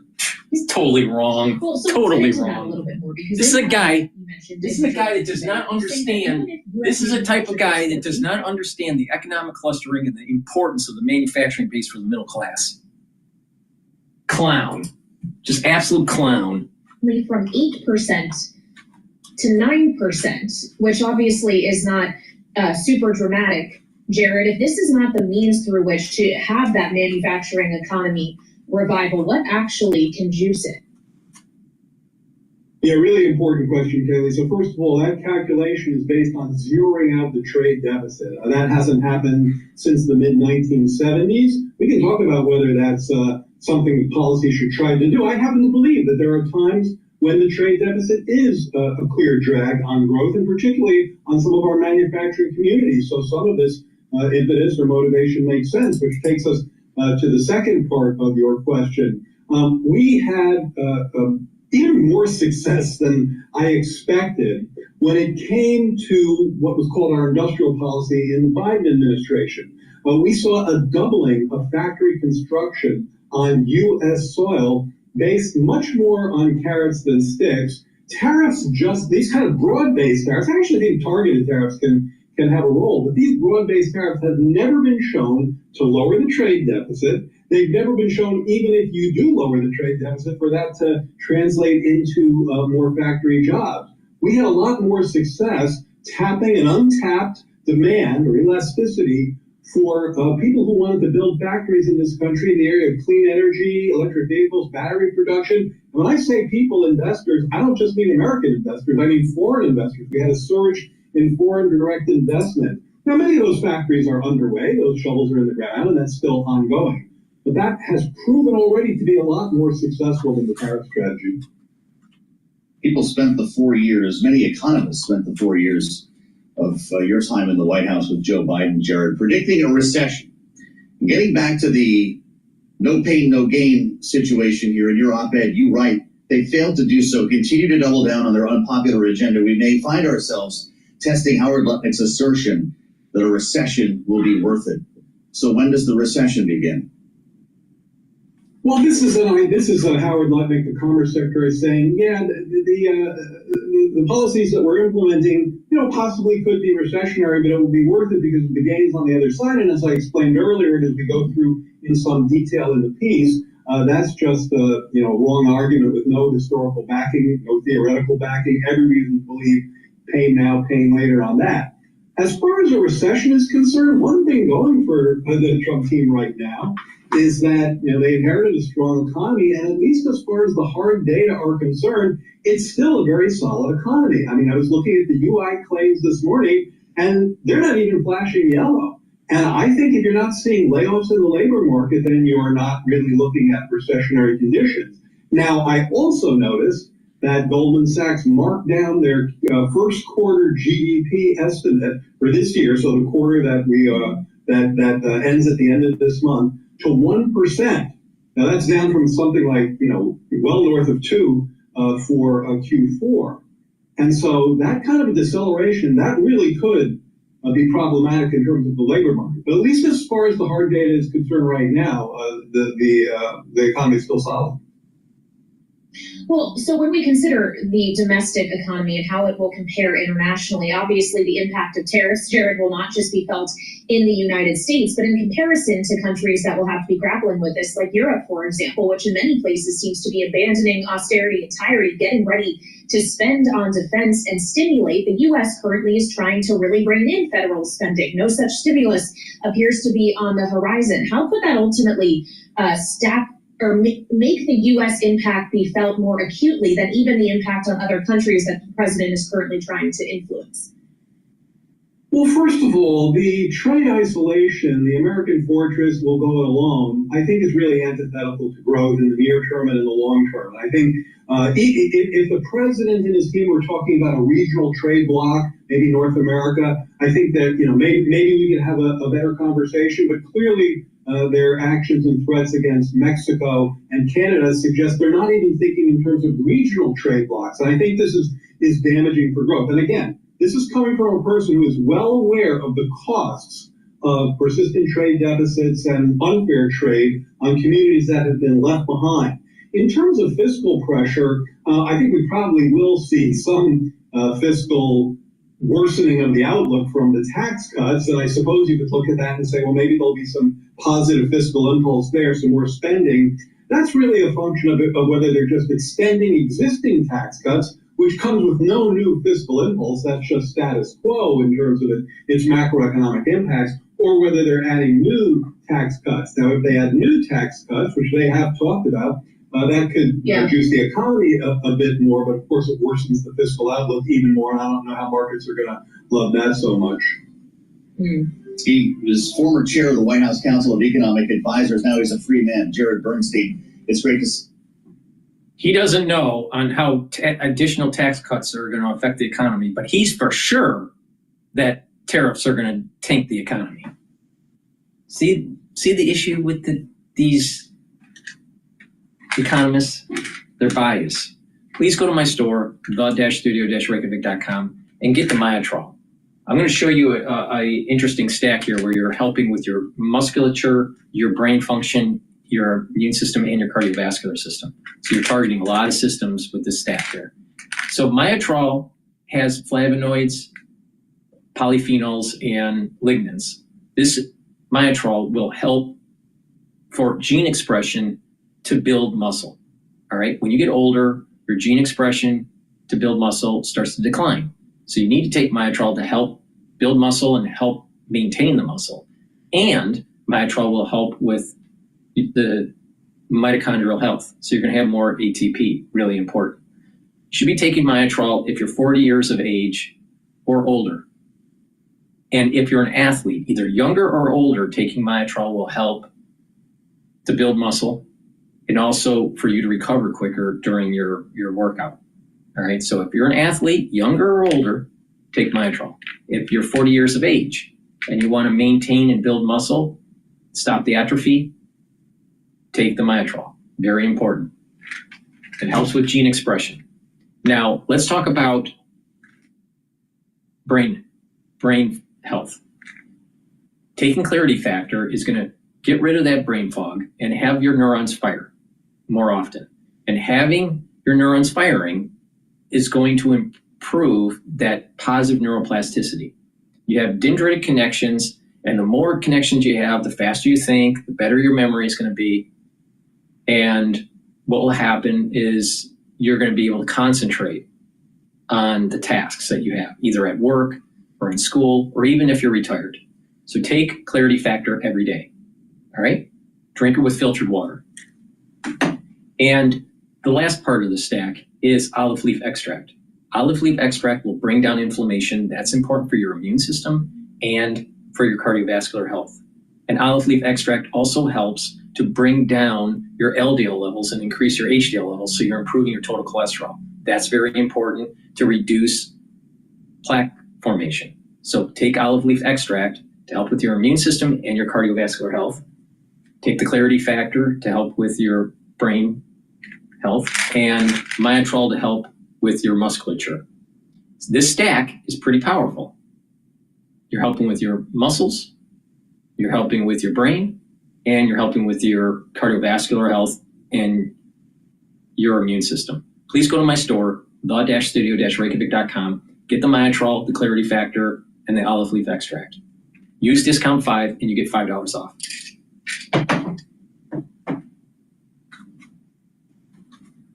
All right, let's go to Al Jazeera here. They're talking about the tariffs with South Korean suppliers. Under his first administration, he kind of ties up the stock market with the economy. We know that it's not, but he's aware when the market takes a hit, and he must be aware that his plans for tariffs are certainly causing the markets to take a hit this Thursday. And Alan, as I mentioned, US car makers have fought hard against this. Has there been any reaction from the industry? Well, Sean Fain, who's the leader of the biggest auto workers union. The Venmo debit card, made for staying in the moment and on the move. Earn cash back easily, all with no monthly fee or minimum balance. Your money, your move. Venmo.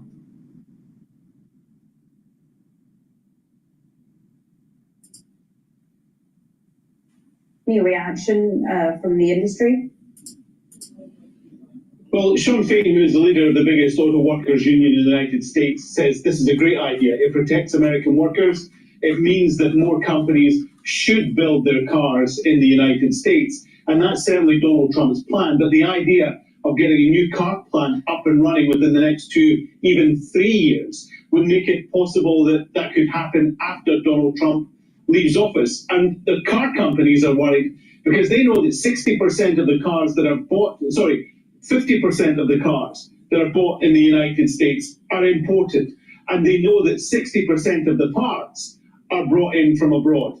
And the worry is that these tariffs will add a big cost to new cars, somewhere in the region for an average family of about $14,000.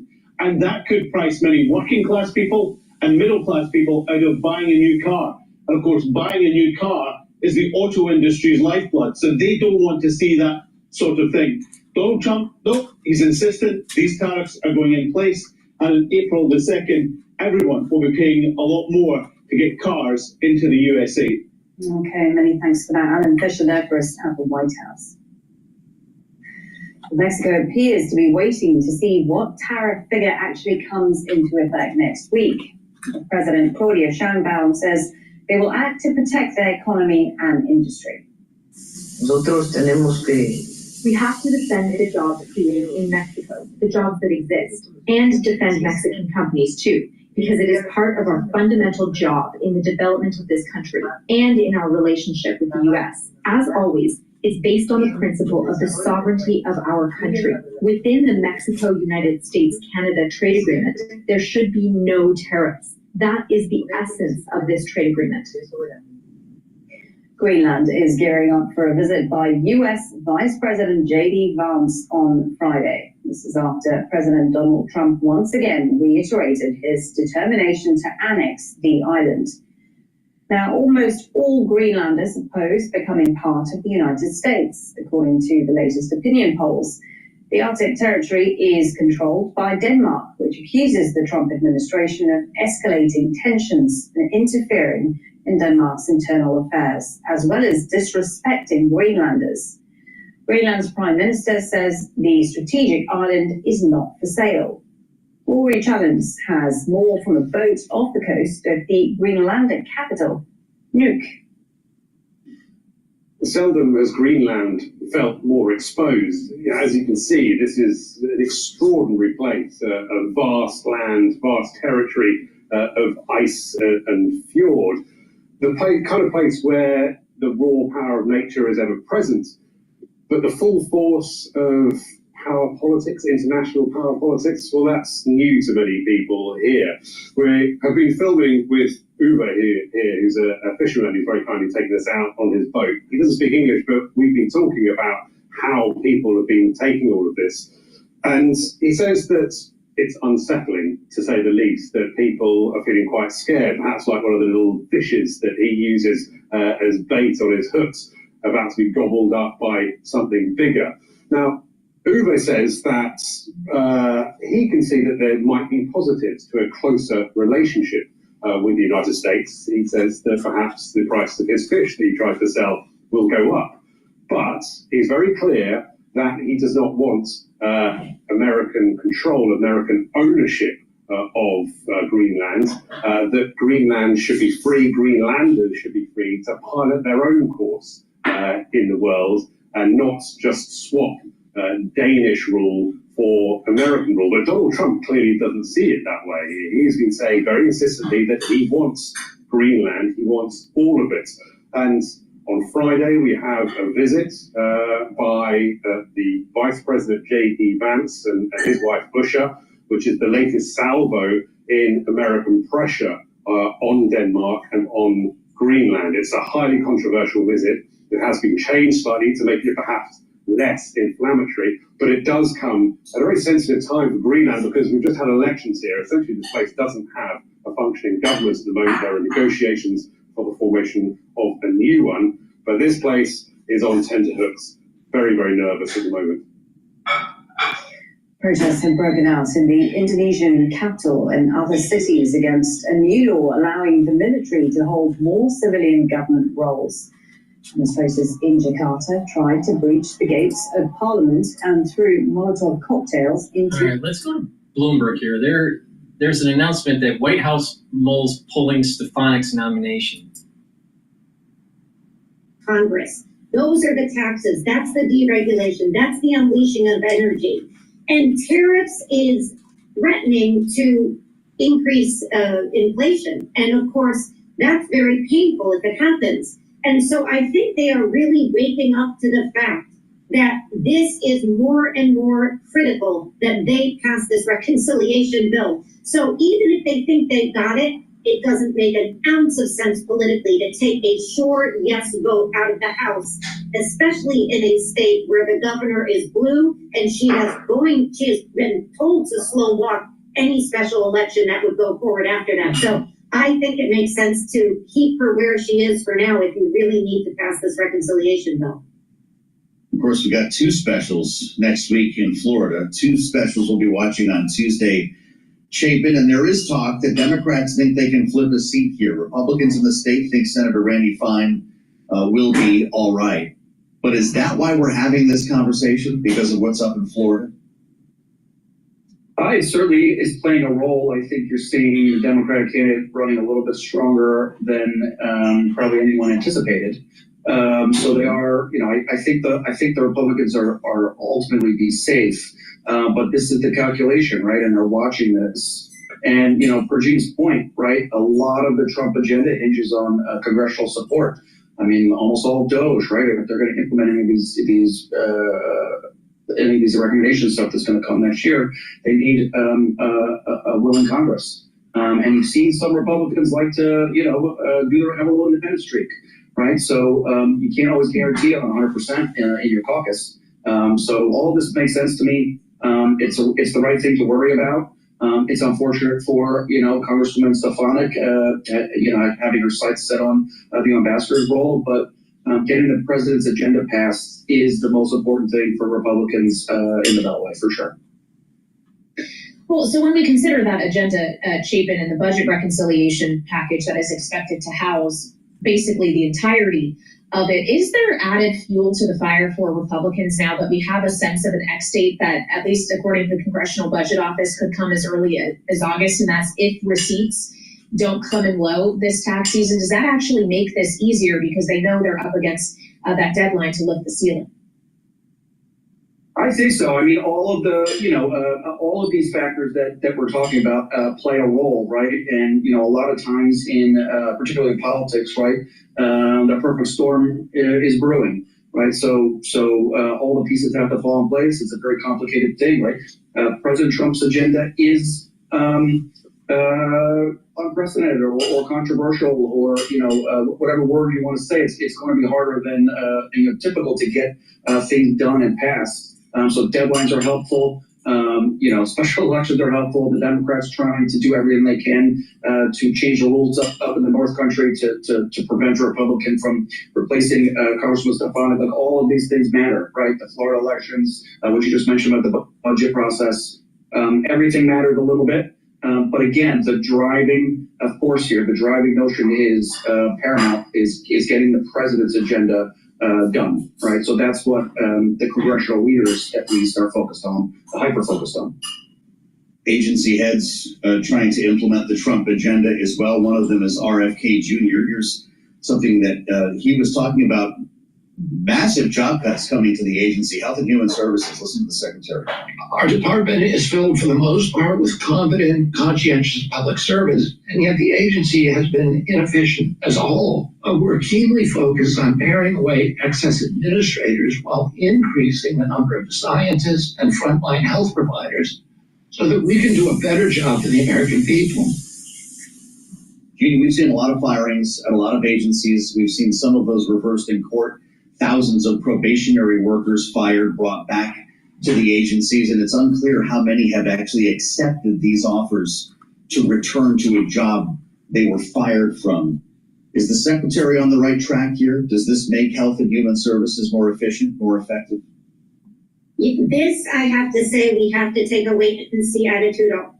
First of all, we are going to see the birth of AHA, Make America Healthy Again. And this has been a long-standing commitment of Robert Kennedy Jr. and also the president. And so that is part of this as they combine some of these divisions. There is nothing wrong with consolidation. There is nothing wrong with efficiency. The big concern here is, and we heard it in the hearings when he was up there in front of Congress and Bill Cassidy asked him, can you both do that and preserve these critically important things that you do for the American people as it pertains to their health? Can you still deliver on these core health functions? And if he can, great. But if he can't, there's going to be hell to pay because this is a huge agency. And this kind of cutting, 10,000 people, this kind of consolidation, it is big. It is a massive, massive bureaucracy. And do they still deliver for the American people is going to be the question after he's finished with this. Well, and do you think he can get finished with it without running into legal challenges, given how we've seen many government layoffs ending up in the courts, Jeannie? I think that's just a big question. I'm not sure he's going to be able to do it in the way he wants, but I do think there are probably cuts and consolidations to make. But again, it's how. And so far, we have seen do things that have raised red flags, like hiring a vaccine skeptic, like canceling flu vaccine meetings. Like these kinds of things are things even Republicans in the Senate didn't want him to do. He started to do them. And to your point, Kaylee, he may run into the courts as he tries to make these cuts and consolidations.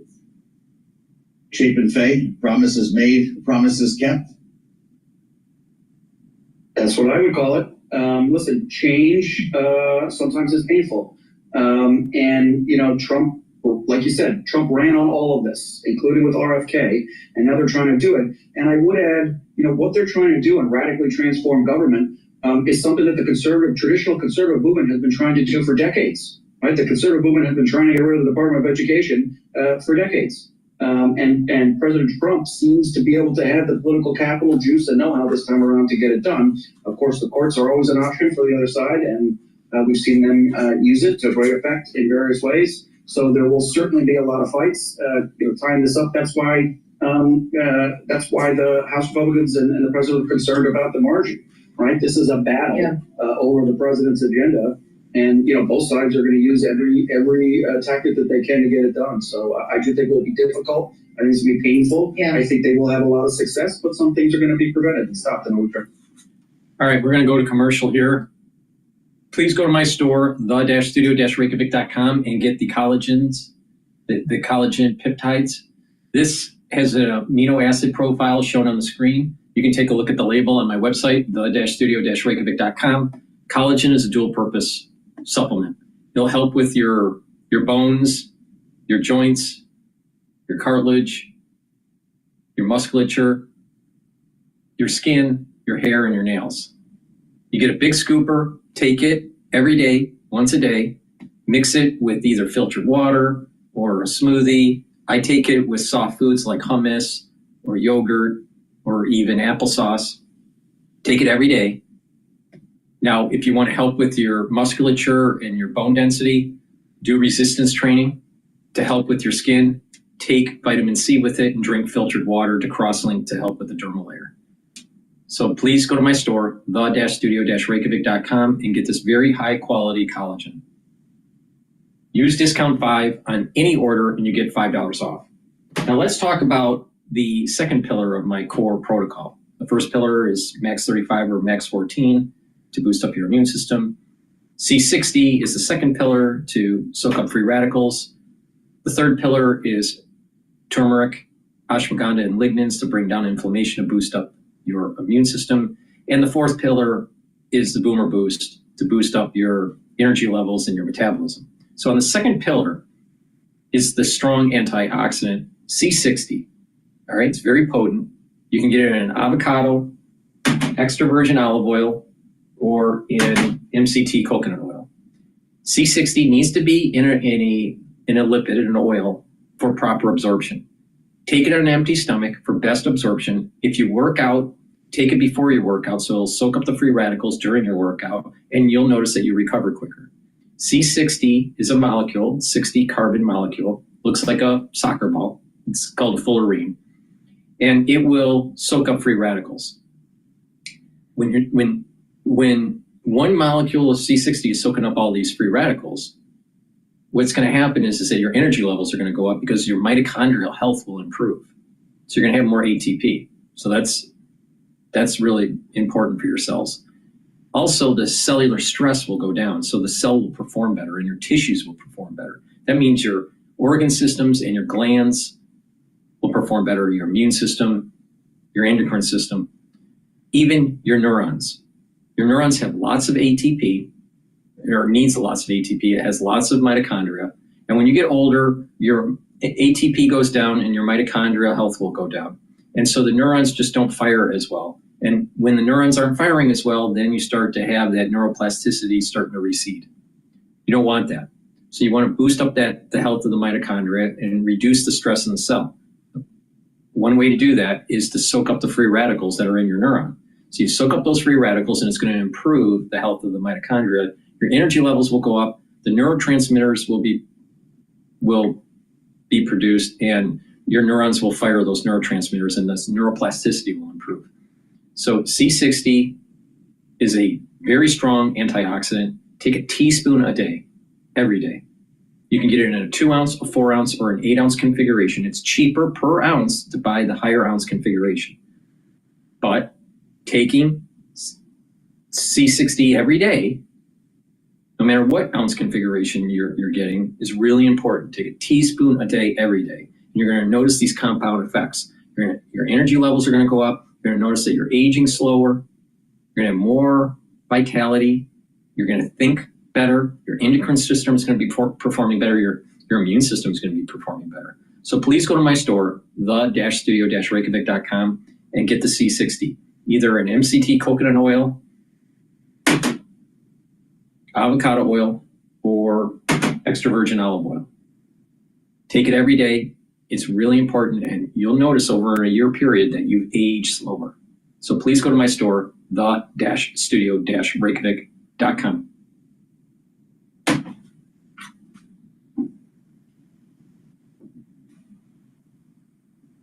All right, Bloomberg is on break here. Let's go to Al Jazeera to see what they have to say. Dog-sled race? Is it because of the opposition from both people and politicians in Greenland and the politicians in Denmark? Yes, that's a good question, and it's been interesting to follow. I think, as you lay out, there are two main reasons. The first reason is the reaction from Denmark, but primarily from Greenland, saying you're not welcome. This is really a bad timing. We ask you not to come because right now we don't have a government in place. This is a really bad time to visit. We've seen reactions from the Danish Prime Minister saying that this is unacceptable visit. We saw today the Minister of Defense saying that Donald Trump is threatening the Kingdom of Denmark indirectly. He said, so these are very harsh words in a diplomatic sense of it. So that's one element. The other element is the Greenlanders' reactions, and I think that means more in the US than actually the politicians of Denmark and Greenland. So we saw a couple of weeks ago, there were a huge demonstration in Nuuk, a couple of thousand people, which is a lot in in a town of just 25,000 people. So a lot of Greenlanders meeting with signs showing "Yankee Go Home, we're not for sale," led by Mutebe Il, who is still the premier until Jens Frederik Nielsen, who will take over the charge of Greenland very soon when they have a new government in place. So I think because of this reaction from Greenlanders, I think the consulate where the demonstration ended, they've sent back information to Washington, D.C. and saying, oh, this really risks being bad publicity for us. Right, so a pretty clear message. Let's go back to Bloomberg here. As we cover politics in the nation's capital, thanks for being with us on the Thursday edition of Balance of Power. Kaylee, we were just talking about the potential for Elise Stefanik to either withdraw her name from consideration to be the country's ambassador to the UN, or maybe delay that confirmation because of the super thin majority in the House. You know, we're not done with all the confirmations here. In fact, there's an important hearing taking place today. Former Republican SEC Commissioner Paul Atkins having his moment in the sun here. And a hearing that veered into a lot of different issues, including conflict of interest. Part of his opening remarks were earlier. Let's listen. Unclear, overly politicized, complicated and burdensome regulations are stifling capital formation, while American investors are flooded with disclosures that do the opposite of helping them understand the true risks of an investment. It is time to reset priorities and return common sense to the SEC. So a lot of the hearing did focus on what he would do at the SEC in terms of the regulatory landscape it could create when it comes to things like crypto, for example. But some of the hearing as well focused on the man himself, Paul Atkins, who after his previous tenure at the SEC that Joe just mentioned, went on to run Potomac Global Partners, a firm based here in Washington that had a lot of Wall Street clients. That's where the conflict of interest concerns come from that we heard about in the hearing today. And watching all of it with us here on Bloomberg TV and radio is Lydia Bayou, who covers regulation for us here at Bloomberg. So, Lydia, obviously the conflict of interest concerns we heard, for example, the ranking member, Senator Elizabeth Warren, highlighting extensively. Ultimately, though, that isn't expected to tank his nomination. Not at all. He's got really strong support. And even Warren was by far the most kind of aggressive of the Democrats going after that record. It was touched on by a number of other Democratic lawmakers. But certainly he's got very strong support from Republicans who see him as sort of uniquely well qualified to run the agency, and especially at this time between all that's happening in capital markets and within government. His personal assets valued at more than $328 million. He owns $6 billion worth of Bitcoin. This is, by the way, between Atkins and his wife. He will be divesting from some of these investments or all of them. He'll be divesting from the majority of them. In a letter that he sent to Senator Warren today about some of her concerns with his recusals and ethics, he said he was divesting from, I think, at least 150 investments. But now his wife is an heir of the Tampa roofing family, so they have some kind of family personal wealth. He is keeping a trustee of many of the family trusts. So there are assets that he is keeping, but he said that he's met or exceeded sort of the standard requirements for someone who's going to be in this role. Well, and of course, those assets are dwarfed in comparison to the assets of, say, Elon Musk, who he was actually asked about in the hearing today. Didn't want to comment on the SEC's actions against Elon Musk, but talked about Doge. It's true. Yeah, he was asked sort of, would you go along with Doge if they come to the agency? And he said, yes, I would, certainly. And he'll be looking at whether or not the SEC is being a good steward of taxpayer money and how kind of like their mission fits in with what's required by Congress. Great to have you back with us, Lydia. Thank you so much for making it clear that he won't have any trouble, it looks like, at this point, Kelly, being confirmed. Thanks for joining us today on Balance of Power on Bloomberg TV and radio. As we bring you back to the Signal story that we've spent so much time on this week, we heard from Caroline Leavitt, the press secretary at the White House, about this a bit earlier today as this story moves into a fourth day now after The Atlantic actually published actual excerpts from the texted attack plans that the press, or I should say Secretary of Defense, put on Signal. Let's listen to the press secretary. Well, we have never denied that this was a mistake, and the National Security Advisor took responsibility for that. And we have said we are making changes. We are looking into the matter to ensure it can never happen again. And this is where we start our conversation, Kaylee, with Denver Riggleman. We've been talking with a lot of different voices on this story, voices of experience. Denver, of course, former Republican congressman, but also is steeped in technology. He started an AI company, spent a lot of time working as an intelligence official in the United States Air Force, and he's with us now back on Bloomberg TV and radio. I hope I framed your resume properly here, Denver, because you have unique insight into what happened here with regard to whether this was in fact classified information, whether there was some sort of hack or a media hoax, because we're hearing all three in Washington right now. What do you think? Well, Ben, thanks for having me on. I was listening to the prior segment, and I think some people are rethinking their Senate confirmation votes after what you've seen with this Signal debacle. And, my background, you did couch it pretty well, Joe, and great to be here with Kaylee, too. Here's the thing. I was an Air Force mission planner. When I said I actually deployed on multiple mission ops, was trained on F-15s and F-16s, B-1s, probably mission planned more strikes than everybody on that panel has seen or done in their lifetimes. And for anybody to say that this was a hoax, number one, it's impossible with Signal. Nobody can sneak onto there. It's obvious that Mike Waltz already had Jeff Goldberg in his contacts and probably was talking to him previously, which I pointed out before, right? That he probably was leaking or talking to Jeff Goldberg on some other thing, which is why he's so violently aggressive in pushing these conspiracy theories. But also when you look at what happened on that Signal chat, when you're looking at time over targets, when you're looking at a specific type of airframes, when you're looking at a specific mention of the target, all that is at the minimum secret or collateral level. It's ludicrous to say that they weren't actually talking classified on those threads, especially when it was that far out from the strike. If you can imagine somebody else being added that maybe wasn't as ethical as Jeff Goldberg, what our enemies could actually do. Because if you know the airstrike or the platforms, you can infer the weapons platforms that they're actually carrying. So I find it laughable. And anybody who's been in ops, real ops like I have, in the United States Air Force or on the ground, or Marine Corps pilots, Navy pilots, Army pilots, they understand that time over targets, specific payloads or specific aircraft, and the target itself would be classified. Okay, well, Congressman, help us work through the argument that the administration is making that even if all of that were true, these plans were not compromised, or at the very least not thwarted. This was a successful mission by all accounts, according to their telling, and that's why the president says this actually was no problem at all. What do you think? I find it interesting that they say it's no problem to have a leak from the SecDef at the highest levels. That was only by the good fortune that they had an ethical U.S. citizen that they had included on these talks to somehow say, just because we screwed up so badly that we could put troops in harm's way, and because it didn't, that means it's all hunky-dory.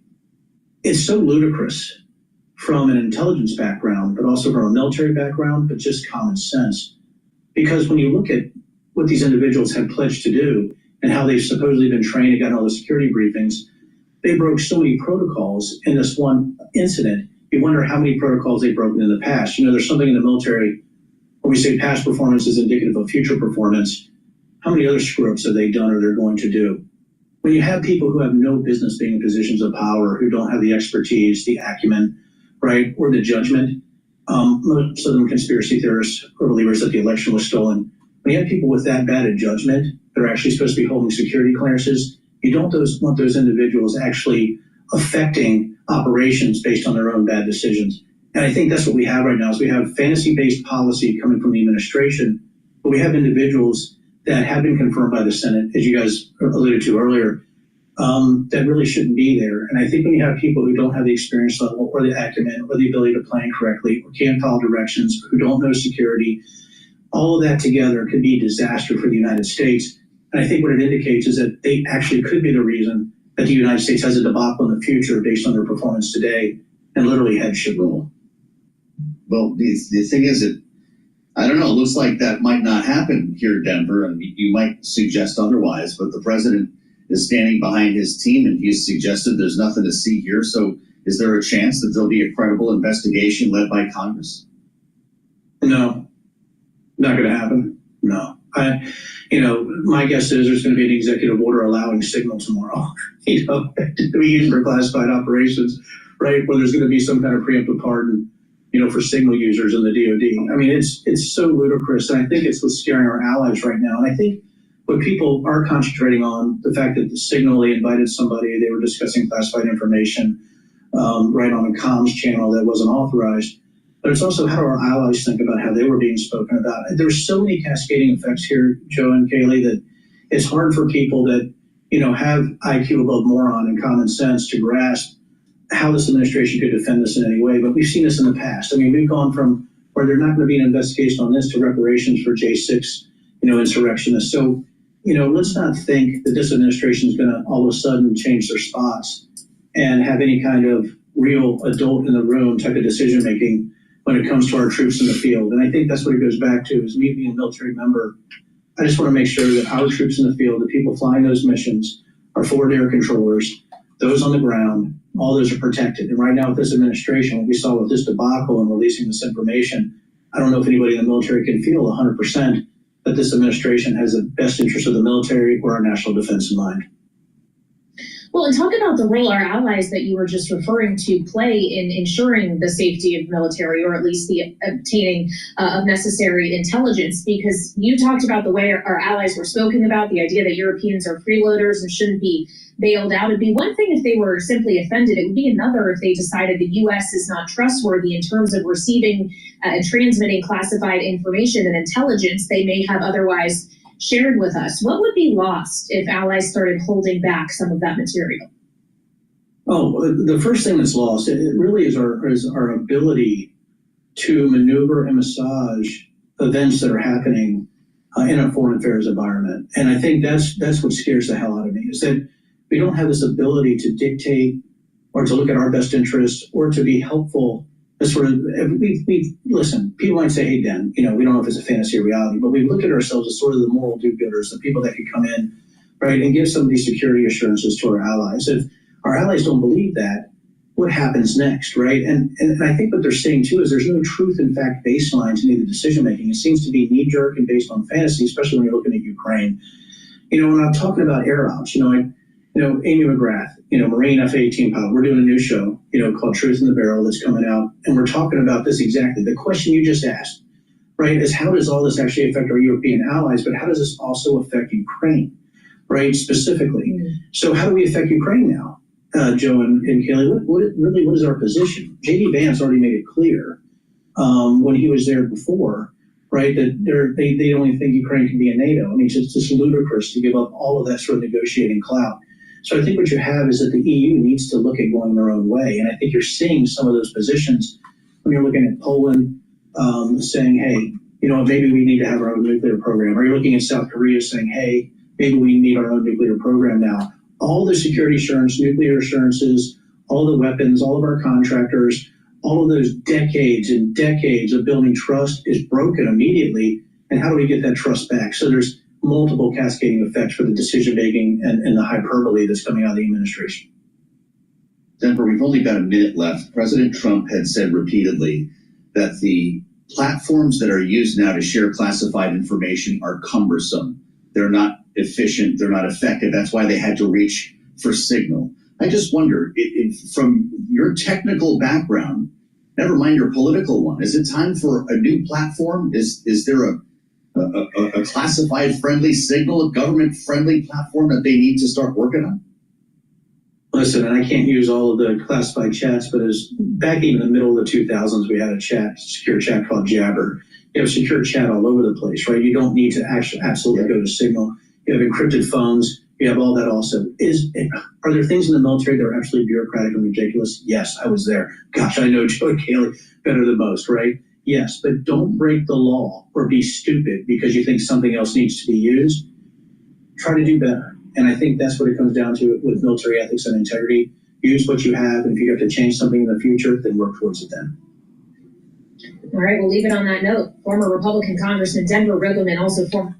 Please go to my store, the-studio-reykjavik.com, and get the Boomer Boost. This is the last pillar of my core protocol. This will boost up your energy levels and your metabolism. It has 68 nutrients.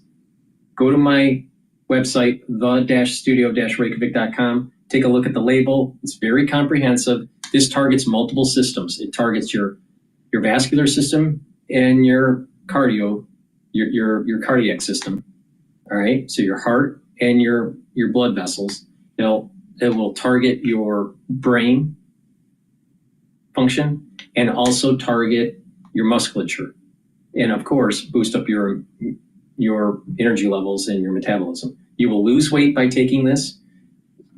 Take a full scoop each day, either for breakfast or for lunch, every day. All right. Mix it with soft foods like hummus or yogurt or applesauce. You can make a smoothie with it. You can drink it with milk, mix it with milk, or mix it with filtered water, however you want. I take it with hummus. Now, you take that every day, and you either take it for your breakfast or for your lunch every day. Your energy levels are going to be boosted up. You're going to have a nice steady burn of energy throughout the whole day, and you're going to lose weight. You're going to notice the effects of this within 72 hours. Now, in terms of brain function, you're going to have more mental acuity. You're going to sleep better. You're going to be able to concentrate better. So please take the Boomer Boost every day. Get healthy. It's a great way, and you're going to save money because the cost for 1 month's supply is cheaper than what you're spending for a month for your breakfast or for your lunch, and you're going to lose weight and get healthy. Now, you get even additional benefits if you take the Gladiator barley or the heirloom barley with the Boomer Boost, but you don't have to. You can take it separately. But Gladiator barley is a high-density protein. You take a half a scoop or a full scoop, mix it the same way as for Boomer Boost, and you take it every day, all right? Gladiator barley is going to help with strength gains, detoxify your body, bring down inflammation. That's very important for your immune system, and also soak up free radicals with superoxide dismutase. All right, so very powerful stuff. It'll help you to build strength. Now, if you don't want to build strength, but you want all those other benefits, take the heirloom barley. This will detoxify your body, bring down inflammation, and soak up free radicals with superoxide dismutase. Again, half a scoop or a full scoop each day. Now, it works better. You can take it separately, but it works better if you stack it, all right? If you stack the Boomer Boost and the heirloom barley or the Gladiator barley, what you're going to get is you're going to be able to control your A1C levels better. You're detoxifying your body. You're bringing down inflammation. That's going to help with your immune system. It's going to help you recover if you work out, and you're going to soak up free radicals. All right? Now, if you want that strength gain, then take the Gladiator barley. Take the Gladiator barley with the Boomer Boost. Okay? Do the resistance training, workout. All right? Now, this is for people that are older, 40 years of age or older, or even if you're an athlete. If you're an athlete, younger or older, you should be taking the Boomer Boost and the Gladiator barley as your pre or post workout fueling. And that way you're going to have the nutrients you need. You're going to have the protein for building up the strength, and you're going to be bringing down that inflammation and soaking up those free radicals, so you're going to recover quicker. All right? So this is a great way, if you're an athlete, younger or older, to fuel your body. But even if you're not an athlete, you're going to be able to benefit from this by taking the Boomer Boost and the Gladiator barley together every day. You're going to lose weight, you're going to build muscle, and you're going to be able to control your A1C levels. That means that you're going to be able to control your blood glucose levels. So please go to my store, the-studio-reykjavik.com. Take this. I have it in a longevity boost box. Buy that if you want to take the Gladiator barley or the heirloom barley with the Boomer Boost. Okay? So the longevity box is cheaper than buying the individual products separately. So you get in that longevity boost box, you get the Boomer Boost and your choice of heirloom barley or Gladiator barley. All right? And you can use discount 5 on top of it. Or you can just buy them separately and use them separately and use discount 5 and get $5 off. It's up to you. But if you buy an anti-aging box or a longevity box, any one of them, they are designed at a discount compared to buying the products individually. Please go to my store, the-studio-reykjavik.com. This is the end of my transmission for today. I'll do another one tonight. Thank you for listening. And for the ones that have been watching the live stream on Rumble, thank you very much. For the ones that have been watching on YouTube, thank you very much. And the ones that have been watching my website live stream, thank you. And the ones that have been listening on X Spaces, thank you very much. See you in the next transmission. Have a nice day.